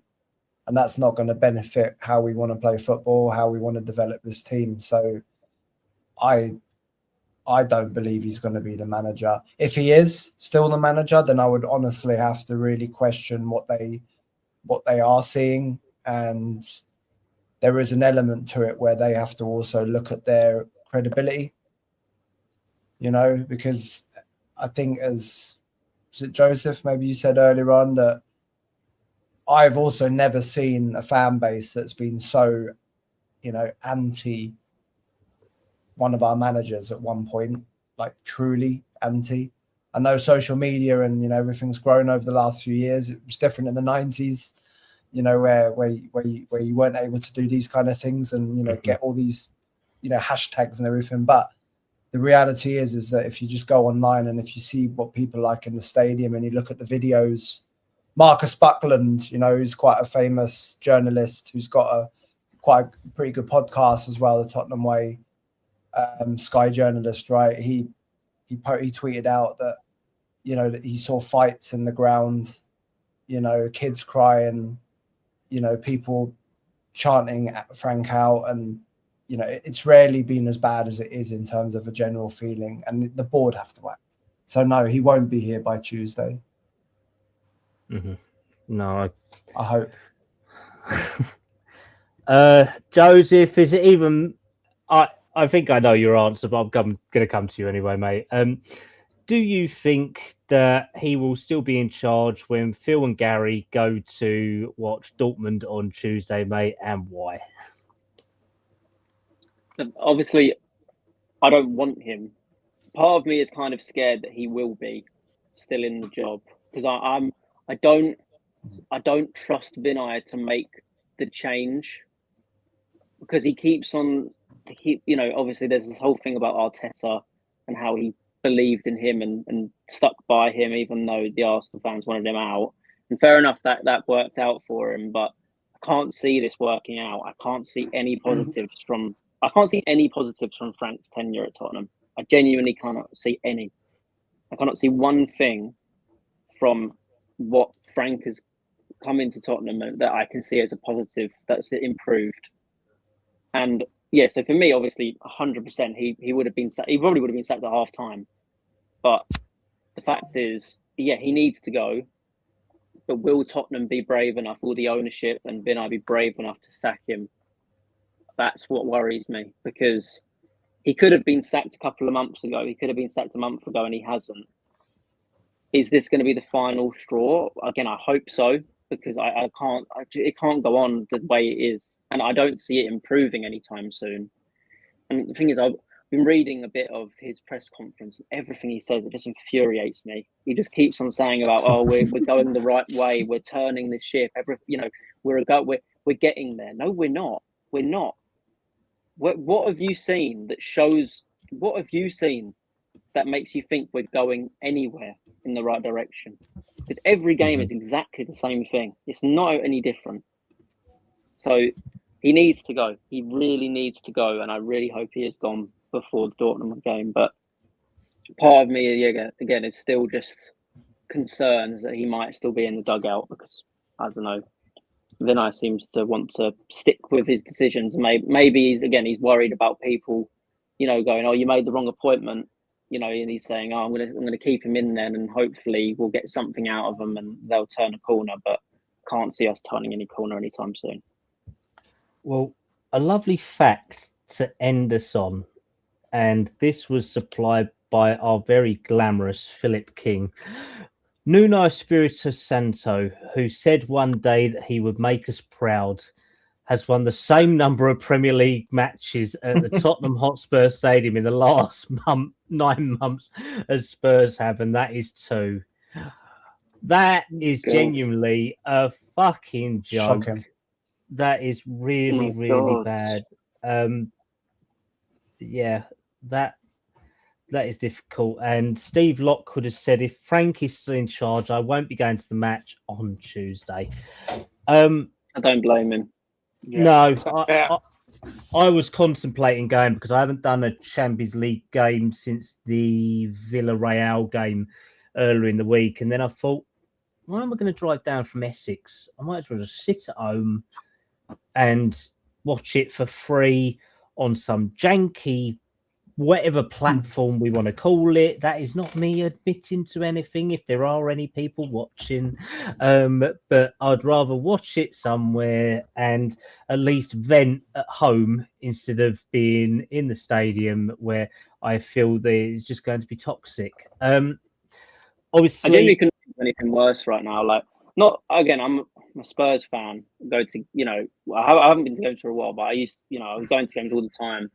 But why you would want to go to watch Tottenham right now, I genuinely don't know. And I'm not. That's not me blaming anyone for going. Like, of course, support the club in whichever way you feel you want to, but it's just not enjoyable. Like, I don't enjoy going to watch Tottenham right now. I wouldn't enjoy it. So why would I spend money to go and do it? It's just, I know people sit there and go, "Oh, you're not a true fan," but no, this is an entertainment. It is. Like, I love Tottenham, but I watch Tottenham because I love football and it entertains me, and I believe in my club. But there's nothing entertaining about this football. There's absolutely nothing that makes me want to watch it, and that's even watch it on TV. I don't want to watch it. I watch it because I love talking about it with everybody. I love the community of Tottenham fans. I absolutely love that. But actually watching Tottenham is not enjoyable, and to go and spend so much money getting there in the stadium, to be in that atmosphere of people who are just pissed off and don't really actually want to be there. Like, it's such a shame that this is where Tottenham is right now. And I don't blame anyone for not wanting to go to a game because it's just a depressing evening. I bet everyone's coming home from that game going, I wish I didn't go.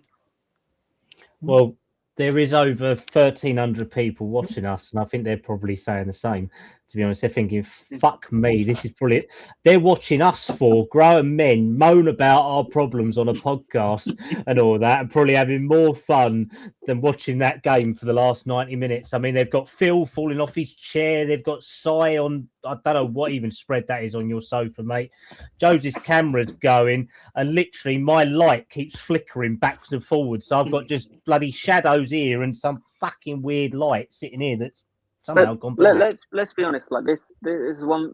Tottenham fans don't deserve this. The amount of money that we pay to go and see Spurs, the fan base is unbelievable. The fact that we sell out 60,000 tickets for these games is crazy. The global reach Tottenham has and the fan base that it's got, the away support is terrific. Like, we don't deserve to be watching this. We spend some of the most amount in Europe and we're sitting in 15th place out of pretty much every competition. Just don't deserve it. It's not right. I mean, Phil, I understand. I understand what you were saying earlier, Joseph, about like Vinay and the patience he had with Arteta, but I mean, realistically, look, at the end of February, we could be right down there fighting relegation with the games that we've got coming after Burnley. If Frank is still in charge, we need to win that Burnley game 100%, because those next 4 fixtures, with Frank in charge, I couldn't see us getting anything out of them, to be honest. I believe that Bournemouth still have a game to play, so we could end up in 15th tomorrow if Bournemouth are playing, I think they're playing Brighton on Monday. So by the end of Monday, we could be 15th, and we just finished 17th. So we all wanted Ange out. I think we all in agreement on that. It was a paper thin squad. It was a bandage over a part of shit that we had, and Europa League saved him for as long as he did. But realistically, we haven't seen the improvement that we was expecting this year. And I mean, going back to what Joseph was saying, how much we spend. I mean, Phil, obviously you don't have to share this with us, but how much have you spent on probably your flights and your tickets coming over here for Tuesday, sort of thing, mate? Ballpark figure.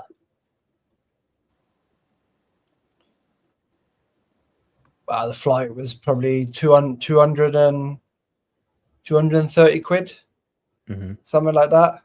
Could easily have been more, could have been a bit less if you're lucky, but obviously add everything else on top of that. Hotel, because I can't, it's a long story, but I can't stay with family this time. But so hotel on top of that, travel costs, obviously drinks at the game, food. Ticket itself. Huh? The ticket itself. Yeah, sorry, and the ticket itself, which obviously it's Champions League, isn't it? So yeah. I think it's like 80 quid or something like that, or 75 quid, 75 quid, 80 quid, which so you're probably pushing 500 quid, aren't you? Yeah, probably talking 500 quid. And if I went in the club shop, then it would obviously be even more, plus whatever else, and then everything else around that, right? And the time, and do you know what I mean? Like, it's 500 quid for, and to be honest, if we play anything like we did today, we're going to get battered by Dortmund. Yeah. They'll open our defense up, and Kovac, who's there, he's not exactly an attacking manager per se. He's a bit like Iraola or Slot, and I think he'll play that game cleverly. But that's another topic. Like, it's so expensive to go and watch Spurs, even if you're in the UK, as you said, right? And if you're taking your kids to the game, going with family and stuff, and you're covering them, then you're talking like 500, 600, 700 quid. You're traveling hours to get to the games and stuff. And one other thing on that as well, right? So through our official German, the Tottenham Hotspur Supporters Club, right, which is an official supporters club, we get the ability, as every supporters club have got, right, to order tickets for games. So you can get a certain allocation, right, through the supporters club.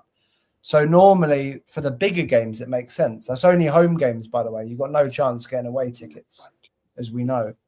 But like for home games, especially like the North London Derby, the Manchester clubs, right? The big games, you always get a ticket guarantee for a certain amount of things. So that's where it gets in handy. We actually did a request for the North London Derby 2 weeks ago, right? Quite a few of our members wanted to travel over, and in fact have booked flights, etc. already. They allocated us only half the tickets that we wanted. They didn't. All of the tickets we wanted were in different parts of the ground. And I think the cheapest tickets that they allocated were 105 quid. Fuck. Going up to 135 quid for the East Stand, upper. Yeah. And some of those fans got those tickets obviously through. I actually manage the ticket allocations for our supporters club. So I I get all of the requests from all our fans in the WhatsApp, and then I, get all the details where they want to sit. I put that all into a nice little form, if it even works, because the ticketing site doesn't even work like properly, which is why I had to ask Gal to sort me out a ticket for this one, actually, because I couldn't even go on Ticket Exchange or anything. And obviously X amount of our fans are now got flights booked, but they're probably they're considering rejecting the tickets because, 135 quid. But for again, a game that we're most likely going to be losing anyway. Yeah, we are. Well, I mean, we're going to lose that game, aren't we? Probably. Let's be honest. And I mean, Arsenal are going for they're still in 4 competitions this season. I don't know what the score in the Forest game is, by the way. It's 0-0 last I checked, which was a couple of minutes ago. Yeah, it's still 0-0. But realistically, like you say, they are still going strong. They are doing stuff. There was just something that I wanted to just bring up quickly. So both Romero and Frank did post-game interviews. So Frank, we obviously heard lines from earlier, so it was close to something very good today. Romero did one, and a key line that was picked up by one of the tabloid journos. This was a disaster. Polar opposites from club manager to club captain. I may be reading into that too much, but I mean, it doesn't bode well, does it? When I think Frank is just trying to gloss over something that he knows is becoming untenable, and Romero can just say it how it is because he doesn't care. He's just going to say how it is. He's going to say this was crap because it was. Frank's not going to come out and go, this was crap. He's going to be like, oh no, we're in the right direction. We're moving this way, moving that way. I wanted to say one other thing as well, because, you know, on the tickets and the price and everything, like, you know, Philip, like, I obviously have a lot of sympathy for people trying to come over, because that sounds awful. Like, the amount of money you're paying, obviously, with the flights, with everything, it's crazy money. But it's also, you know, maybe 4 or 5 years ago when we had Kane and when you had Son, you'd almost warrant it. And I mean, it's still too much money, but you could warrant it. At least go, yeah, but I really want to go watch this. Like, we're a great side. We're fantastic to watch. We're competing. We can beat anybody on our day. But now, right now, again, why would you want to go in this money to go and support this team? And it's, again, even if, you know, we know football, all sport is competitive. You're not going to win every game. But it's just the way that we play. Why would you want to watch it? You go into every game knowing there's a chance you're going to lose. Of course you do. That's just sport. That's football. That's what it is. One of the reasons why it is so great to watch, because you never know what's going to happen. But fact is, right now, you know that Tottenham are going to play shit. You know they are. Even if they win the game, they're going to play bad. So it's really hard to warrant wanting to pay that kind of money to go and watch a product that you know you're going to be disappointed in. No, Yeah. exactly. I agree. It's all fair. And I think that we are all hoping for some changes and all that. I mean, Sousa has been spotted at the stadium in the mixed zone as well by Tom Allnut.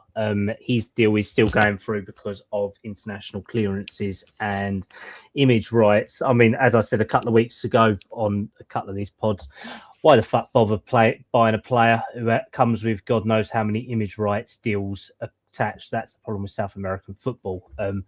That's one that we've got to hope is confirmed soon or soon enough. But I bet he's hoping it doesn't get sorted.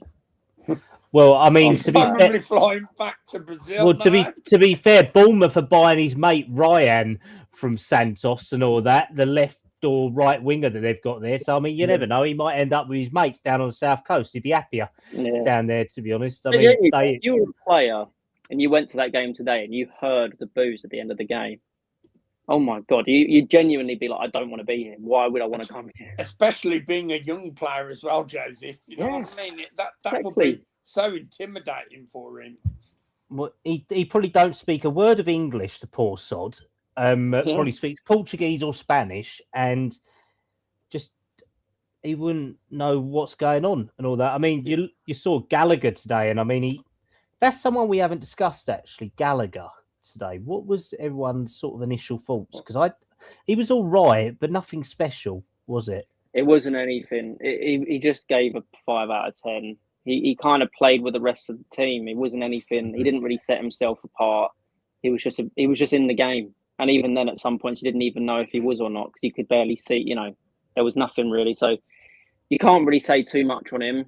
I would say though, like again, you can see that tactically he didn't do anything for the team. Like you know, involving in the team.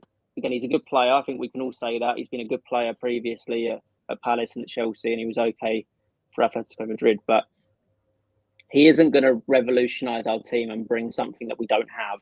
He's just going to slot in and be exactly what it was. And again, it shows to me that it was an opportunistic signing from Spurs, which is what we always do. We find the ones, you know, the deals that can, you know, save us a bit of money rather than finding a player that truly fits exactly what we need. And that's Spurs for you. So I don't think anyone can say they're truly unhappy with the signing. I think Conor Gallagher's a great person, a real kind of workhorse and he's going to do a lot for Spurs, but he doesn't fit what we actually needed. He didn't really do anything, special or really set himself apart. I think he was like the rest of the team, quite a poor first half, and just look better in the second half. Really, nothing to shout home about or anything like that. Really, No. Phil, can I just say really quickly? I think on reflection, if you look back at the whole season and stuff, bearing in mind that I was certainly Frank in for the whole of last year, really, right? Same as you, Cal, and I mean you probably even more so, right? At the end of the day, But like, if you look back at some of those individual games, like we had the best away record in the league, right? I guess facts speak for themselves, but if you actually dig a bit deeper again and kind of replay some of those games, like Leeds away, as an example, where I think it was Tell, wasn't it, that deflected goal? We obviously we won that game, but at the time, there was like Leeds played so well in that game. They had so many chances, right? And they, arguably should have won that game if you look at it like that. But I had my kind of rose tinted Frank in spectacles on, right? So I was very much defending him. Like it's going to get better. It's a good thing if we're just making ourselves harder to beat and everything. And at that time, we weren't letting in as many silly goals, right? But if you look back at quite a few of those performances, how we actually played in them, the opposition were created a lot more, and had a lot of chances and stuff. And I think we really were quite lucky, in quite a few of those games to pick up the 3 points, and that enabled us to get that record, be the best away team, kept us obviously up there in the top half of the table. If you look at the table now, if you take away that 3 points that we got at Leeds, or even take away, a couple of the ones where we got a win and it was a draw or whatever, United, I know in the end we should have beaten United, right? But United probably should have won that game as well, like looking at how the play was. We'd be in a far worse situation. So I do think we're actually a bit lucky in some ways to be even where we are. It could actually be far worse if you go back and you look at some of those games and you kind of fully take off the project and the development of the team and everything else. Could have been a lot worse, I think. And then maybe Frank would have even gone sooner. I don't know, but there's a lot of stuff on Twitter at the moment kind of saying that, the board or whoever the decision makers seem to be quite, Frank out, but possibly it's coming down to the main man Vinay to make the call. So let's see what happens. Yeah, no, exactly. I mean, and sorry, I wonder if there's going to be another protest on Tuesday at the before the Dortmund game as well, right? Or at least if there's a plan to get people together. After this result, it's a shame to see how poorly it looked like it went today for change for Tottenham. As much as I, maybe don't always agree with everything they've done, I think they're what they want is what is good for the club overall. What they want for the club is good for the club. It will be good for the fans anyway. And to see it, kind of, I don't know, not really fully supported from fans is a shame. Even if maybe it's not the perfect time to do it. But again, I think a lot of fans after the game are probably thinking, damn, we need to protest. So at the moment, it's being reported by a number of journalists that Thomas Frank's future is in the balance. Also shared by Gary off the back of stuff. I shared as well live what I heard that Thomas Frank could be gone by most likely Monday. We could have a interim in by then. The decision lies with Vinay Venkateshan, Johan Langer.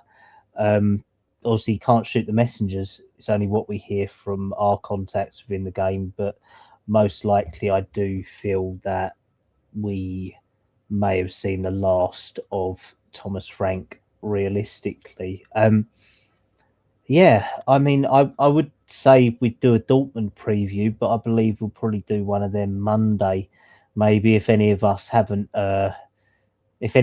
any bravery and headspace left for it. But is there any other things you guys want to discuss at all at the moment? Or do you think... I think we leave it for Monday, because I mean we might have a new manager in, a new interim manager in, and we'll have a lot to talk about going into that game against Dortmund. But I think right now, you can tell by how the energy in this been. We're all just pissed off. We're just We're all disgruntled, pissed off, fed up.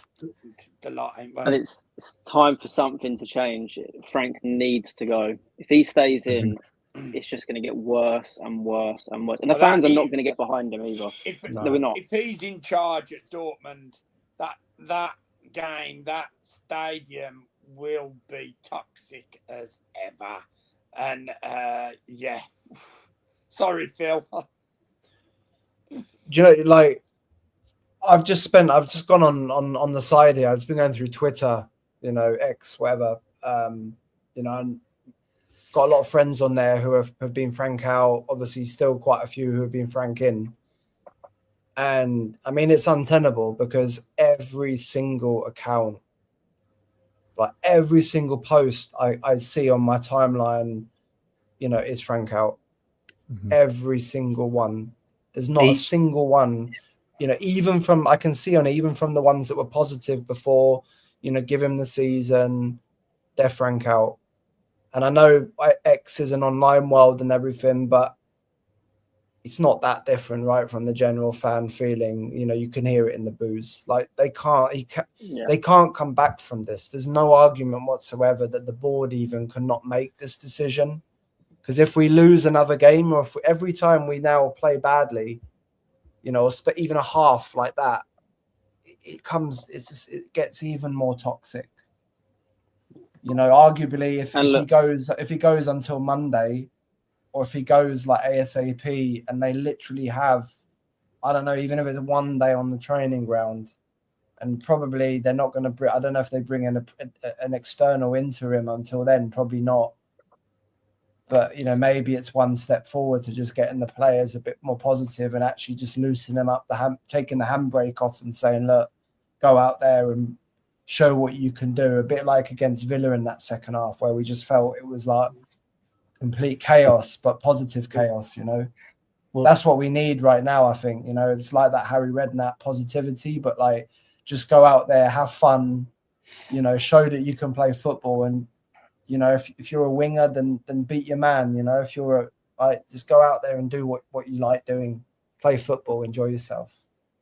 No, exactly. Well, I will leave you with a little quote, and this is my personal preference for Mauricio Pochettino to come back. It might not work. In fact, it probably, but I just want to feel something again, because unfortunately, after today, I think all of us, we're not really feeling anything, are we? I don't even think I can say I'm pissed anymore. I'm just disappointed. I just feel dejected after that. There was no energy. It was predictable. And realistically, we need to see something, or we won't do it. And I mean, I'm seeing in group chats, people have booked off annual leave for Tuesday for the games if they work night shifts. Phil's coming over. Si's definitely staying in the Midlands because he's got Villa fans still attacking him. Me and Joseph are not venturing inside the M25 corridor. Let's put it that way. We will be staying out of that in Essex. But I think that we all want to feel something, and we're not feeling it at the moment. It's not even about behind the scenes now or what's at senior level. It's what's on the pitch. We're not feeling the team. And that's what Si was saying earlier. We're not interested in what's behind closed doors or anything like that. It's what we see as paying, going fans. And I mean, it's great when we do these podcasts, because hopefully we try to give people a little bit of insight into our own views. It's only our own personal opinions. We are all mates, but we are Spurs fans first and foremost. We have got a combined Spurs view of nearly 150 years between us four and Gary and Si the Fox. So we are definitely all long-term fans for it. And realistically, we just need to and want to feel something about our club we love and that we love and dearly support for it. And obviously our collaborations with Spurs Diehards, with Spurs TV, with Last Word on Spurs, with Spotlight on Spurs, all of these channels all feel the same. And realistically, I think time has come where even I have to admit a change is needed, because I've been, like Phil said, one of Frank's biggest supporters. I just cannot see where we go from here, because, to be honest, I can't keep doing these podcasts because Gary keeps getting out of these. Gary keeps getting out of going to the games, and I know he gets to watch it live, but I get to speak to the 2,000 of you here live, and I'm thinking, Jesus Christ, me and the guys are getting sold a bum steer here and all that. When was the last time we spoke after a win? I can't honestly remember. Can any of you? I can't even remember. When was our last win? Who did we beat? Okay, yeah. Was it Brentford? Was it Brentford back in December? Yeah, I think so. 3-0 at home. Yeah, because I was at the bloody game. I think so. Yeah, I think it might be. Yeah, and that's the thing. I mean, we love doing the transfer shows because that's interesting. We could talk about transfer links, but we don't get the luxury of that tonight. We get a very bum steer game, and just seeing people of over 50 years of supporting, they're losing faith. And like we say, we don't all agree with what Change for Spurs and Change for Tottenham has to say, and their protest was pretty meek today, but you can see why they're venting their frustration. And we as podcasters The fact is, they are all just exactly the same as we are. They are fans who are pissed off. Every single one of them are fans who are pissed off at the club, and it's just a horrible club to support right now. As much as I love Tottenham, and I always will, it's just horrible. It's been a couple of years. Obviously, the Europa League trophy was amazing, but it's been a couple of years of really poor football for a long time, losing quality players. And it's just, I think we're getting to our wits' end now. It's time for something to change, and something to change quickly, because, again, the club's going to start losing more money. If the fans are this pissed off, people aren't going to go to games. People are going to get even more frustrated. They're not going to be spending their money in the club shops. They're not going to be buying food at the stadium. It's a really dire situation, and they've got to realise that, wow, we need to do something right now, because this is getting... It's like everyone said, it's toxic. It's completely toxic. Tottenham Hotspur Football Club right now is a toxic place to be. You sometimes wonder, Joseph, that's the only thing that'll open their eyes up to how we all feel, is us not spending the money and stuff like that. You know. To be fair, you've started to see it a little bit this season, though. So, like you've seen in some games there is loads of seats empty. Loads of seats in some games. There's plenty of fans who aren't going to games, that don't want to go and watch this team play. And again, you can't blame any of them, because why would you? Why would you spend your money on this? In the 40 years I've supported Spurs, the past couple of years, I know we've had the Europa League win, which was unbelievable, and it's a night I'll never forget. But this is the most distant I've ever felt from my football club. And that's in 40 years. We're all hurting at the moment, aren't we? Because we're not seeing it. And realistically, the squad is much better than what we're seeing. I agree there is a lot of dead wood still in there, but there are players who are better than others that we've had under other managers. I think there is stuff that can be done with this squad.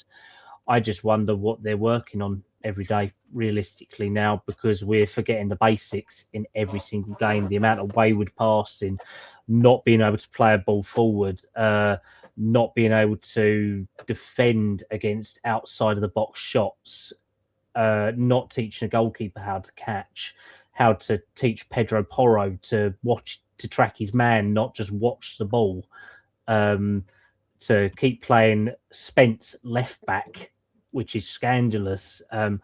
How Kolo Muani stayed on the pitch today, how Tell was our best player alongside Gray, and both came off after 45 to do that. I mean, we have got a very reasonable request from Gary to come on. I mean, it's only been 2 hours that we've been going live, and I think Gary wants to come and claim some credit for that. After all our hard work, I think Gary wants to come and join us. I mean, let him come in and say his part though, because I'm interested to know how he feels, especially being at the game. You know, he could have even. I mean, obviously, it was clear to hear the frustrations at home, but I wonder what it truly was like in that stadium. So we will wait for Gary to say his part, but I think all of us, including Gary, are dejected, and the atmosphere was horrendous. The South Stand were shouting, "You're getting sacked in the morning." We've seen online tonight that there's constant rumours. There's stuff from sources I've never even heard of that are saying that there's decisions and meetings and everything like that to be made. I mean, there have been people on like Spurs Diehards, a good friend of mine and Phil's, Ian Meth, who are saying that, and to Joseph and to Sai as well, that he's saying that we should have kept Frank and, not Frank, Ange.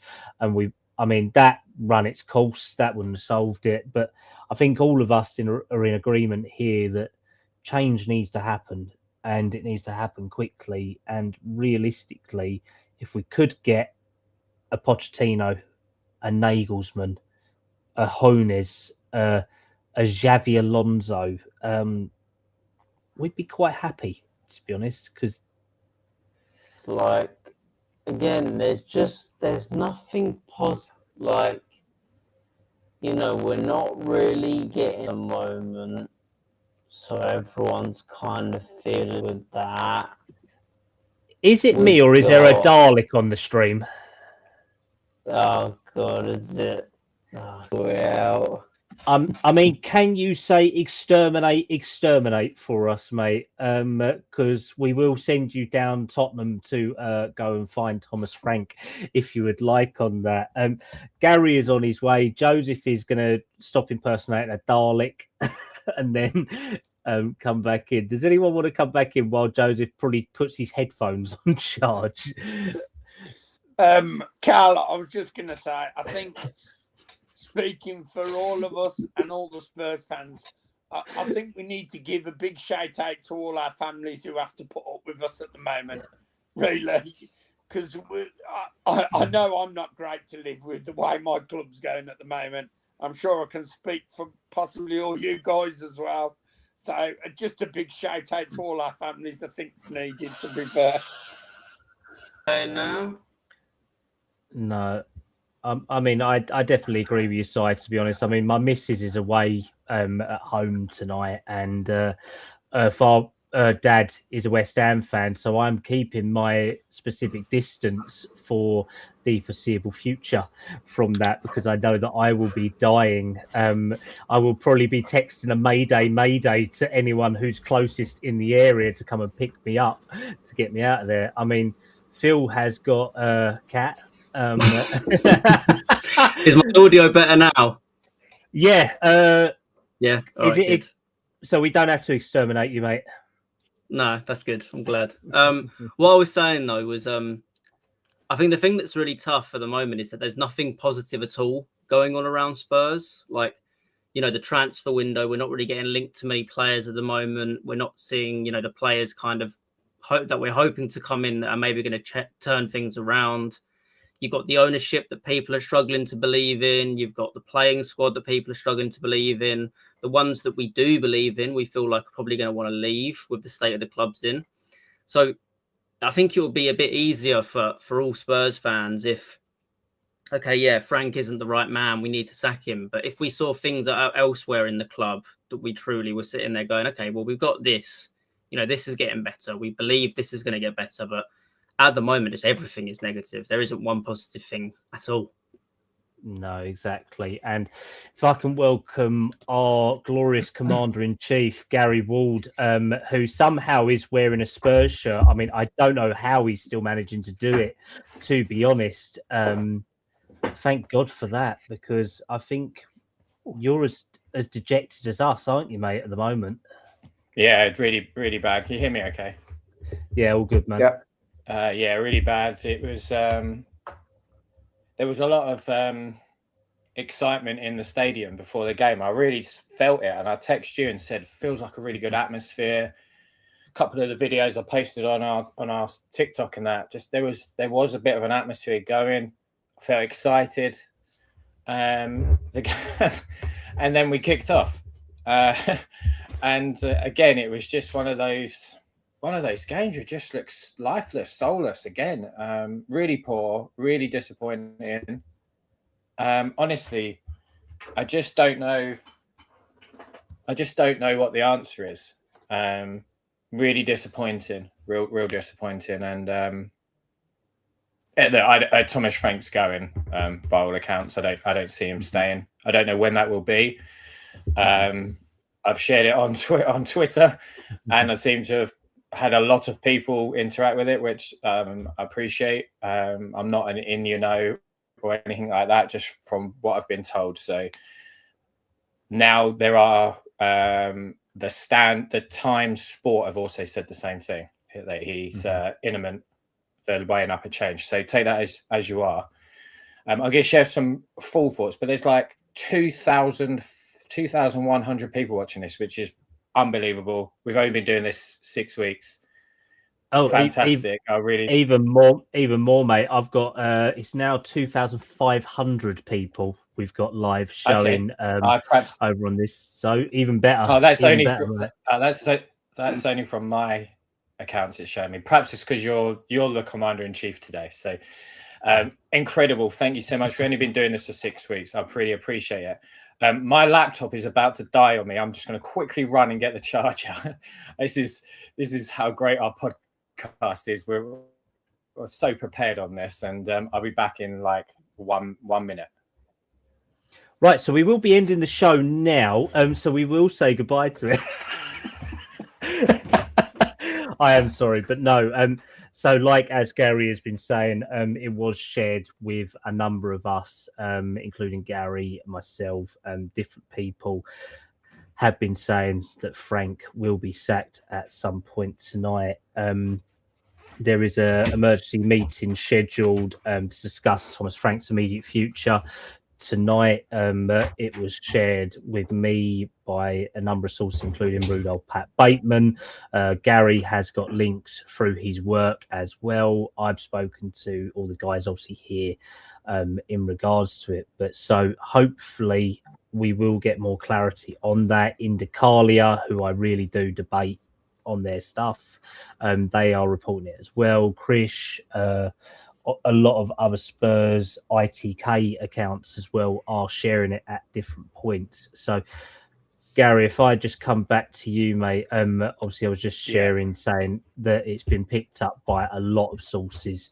A lot of people are saying it now. Like you say, the Times Sports, Indicalia, Rudolph, Pat Bateman, your contacts, my other contacts around the club as well. We're all hearing the same message. He's either going or there's a major meeting taking place. From the only thing from it, I don't like to try and put myself out there and write these things. It just I don't want to, but it is so.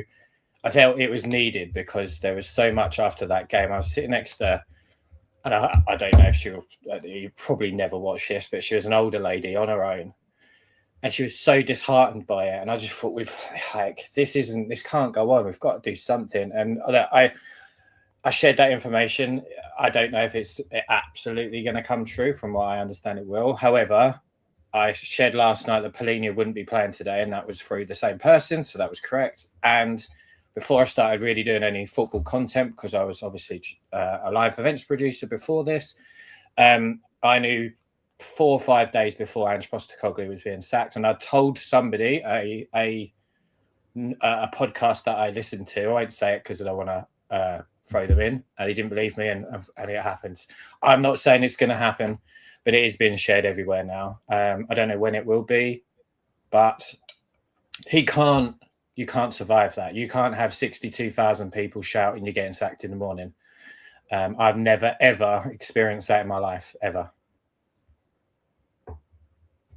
Yeah, and I mean, the fact that when you lose the South Stand, I mean, that's our biggest stand in the stadium. It's where we know that's where a lot of the Spurs ultras, diehards, all of them are. When you lose that, it signals discontent. And the fact that we had a positive atmosphere at the start, booing at half time, and then when your own fans are shouting you're getting sacked in the morning. I mean, he already lost the away fans a couple of weeks ago from all what we've heard from different people.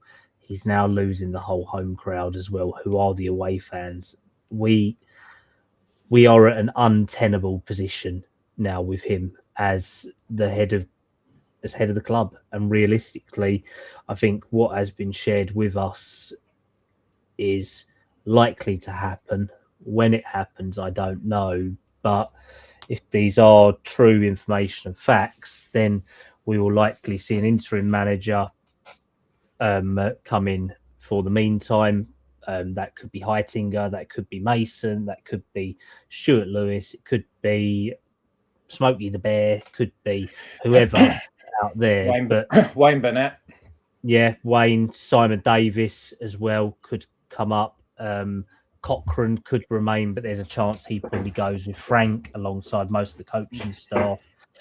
But either way, we are not in a good position, are we, at the moment? No. So, I mean, if there's anything else anyone wants to cover, then great. If not, there are 2,770 of you watching live now across all of our accounts, which is amazing. That's the most fans we've had on here so far, like Gary said, in 6 weeks. Yeah. So, Gary, 6 weeks we've been doing this. Really do obviously appreciate people tuning in. If you can go over to the YouTube channel and give that a like, that really help us.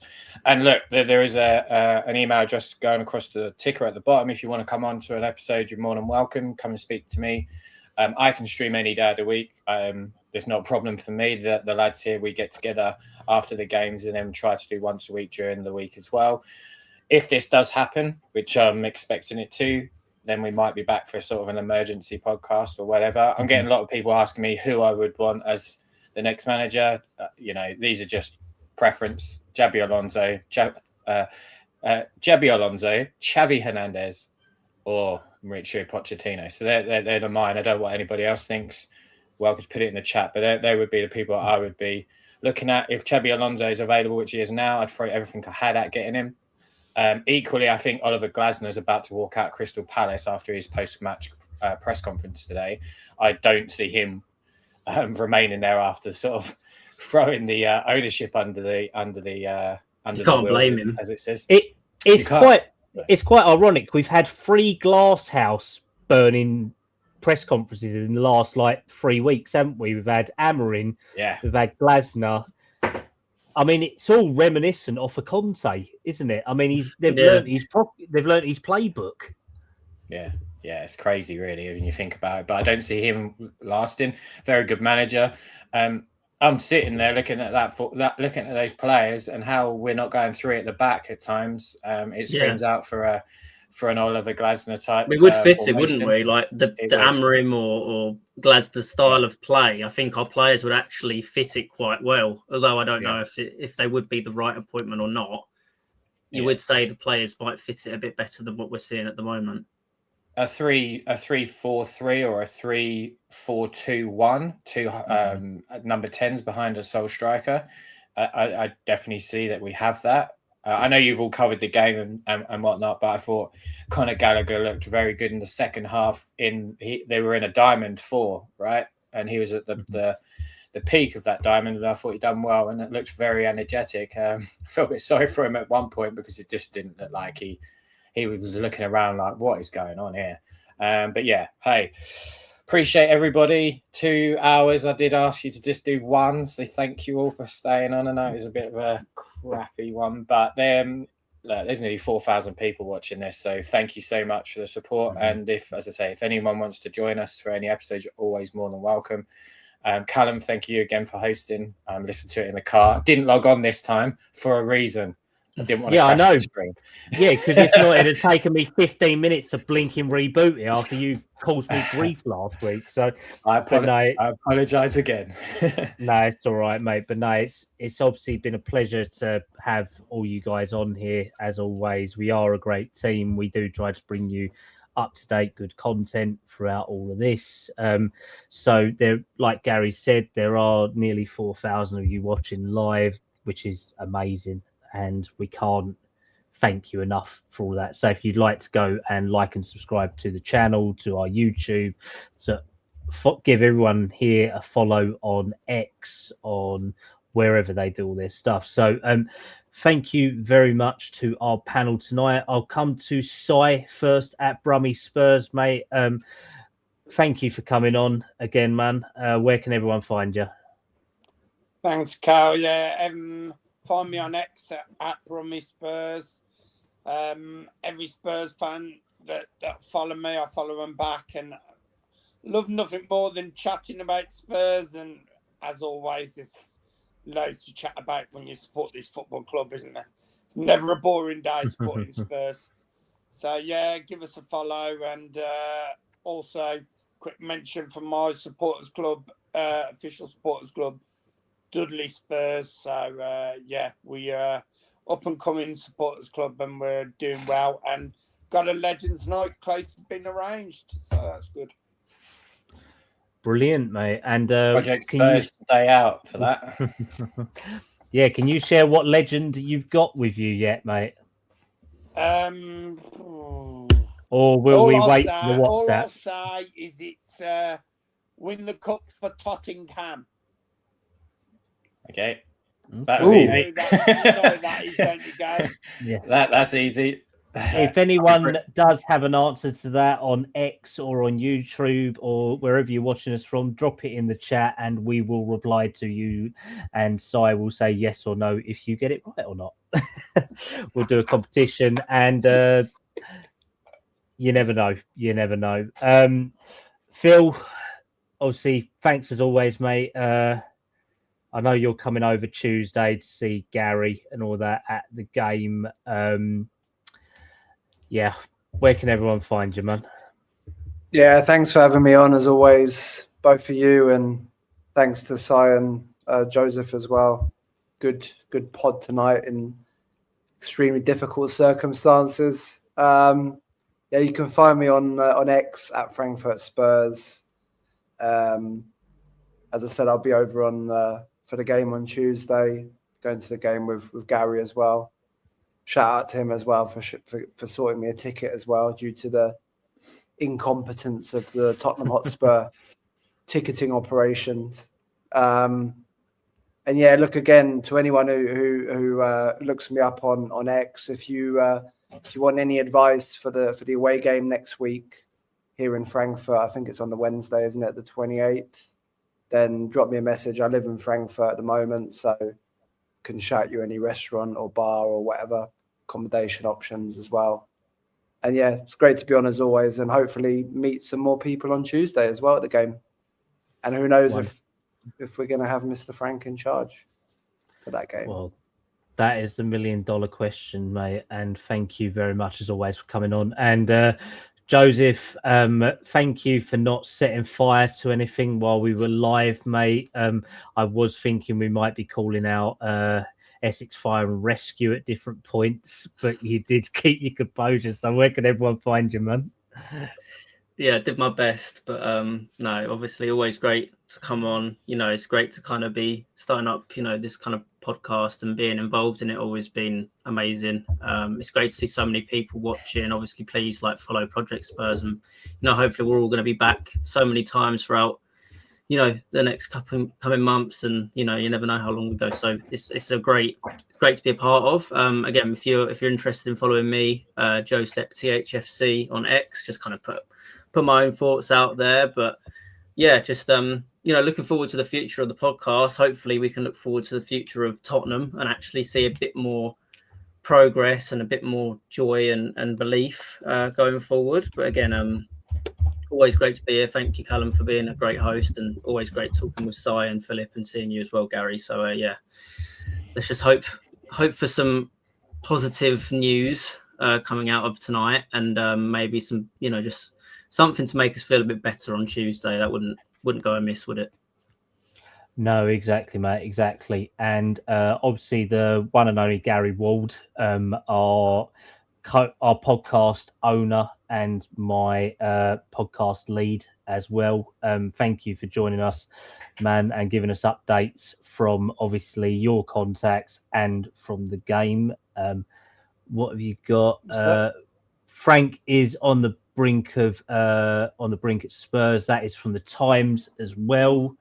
So I just saw as well another contact has posted that Frank is likely, if not, has already been sacked.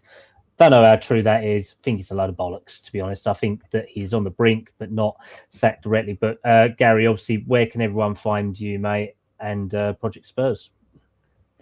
Yeah, I'm just over on Twitter. I've just popped my Twitter account just under just next to my name there. Welcome to follow me if you want to talk Tottenham, any form of football really. I watch a load, so it might be Serie A, the MLS. Trying to do a bit more German because I've got a nice Frankfurt fan down there that we can have chats about German football. But I watch all of the highlights, French league. I try to follow as much as I can. So if you want to talk not only football, Tottenham, but football as well. Over there, big movie person as well, so those type of things. But Project Spurs is new. It's something that we've created about 5 weeks ago now. We're on TikTok, we're on X, and then we're also on YouTube. YouTube needs some more people, out to hit 100 subscribers on there if we've not done that already. So appreciate there is it's like 4,000 of you watching this. So if you can head over there, give it a subscribe for us. I share daily thoughts around the club, and then when I'm at the games I'll show you where I sit, videos of where I'm sitting, and then like tonight just all the booing from where I was, because I sit pretty much behind Thomas Frank, so it was quite toxic. But yeah, please do join us, follow all of my great colleagues here that and this is all theirs as much as it is mine. This is a team, and let's hope that we've got some positivity or something positive coming out in the next few weeks, because we really desperately need it. No, exactly, mate, exactly. And if anyone wants to hear me moan, groan, bemoan, and being the boring sod I am, you can find me at Callum Stubbs 97 on X. I have been hosting while Gary's at games. I'm sure I'll probably end up hosting Tuesday.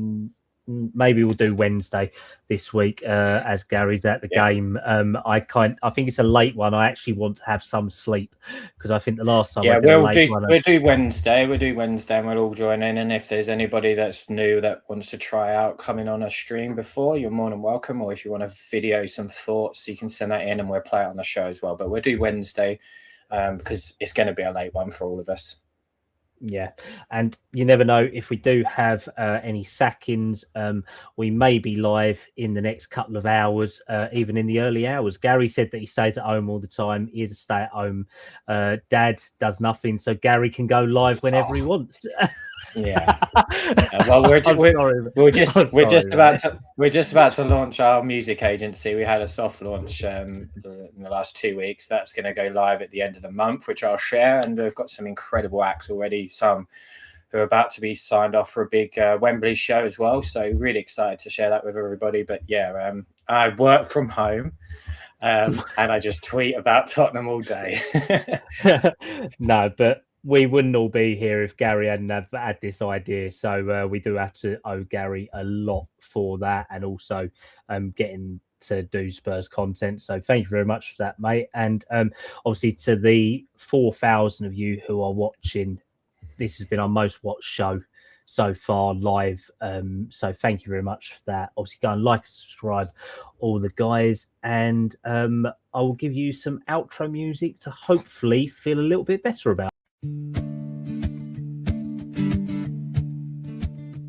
Oh, the streets are cold and grey, but the fire in our hearts won't stray from the pitch where dreams collide. We'll stand together side by side. Oh, when the Spurs go marching in, when the Spurs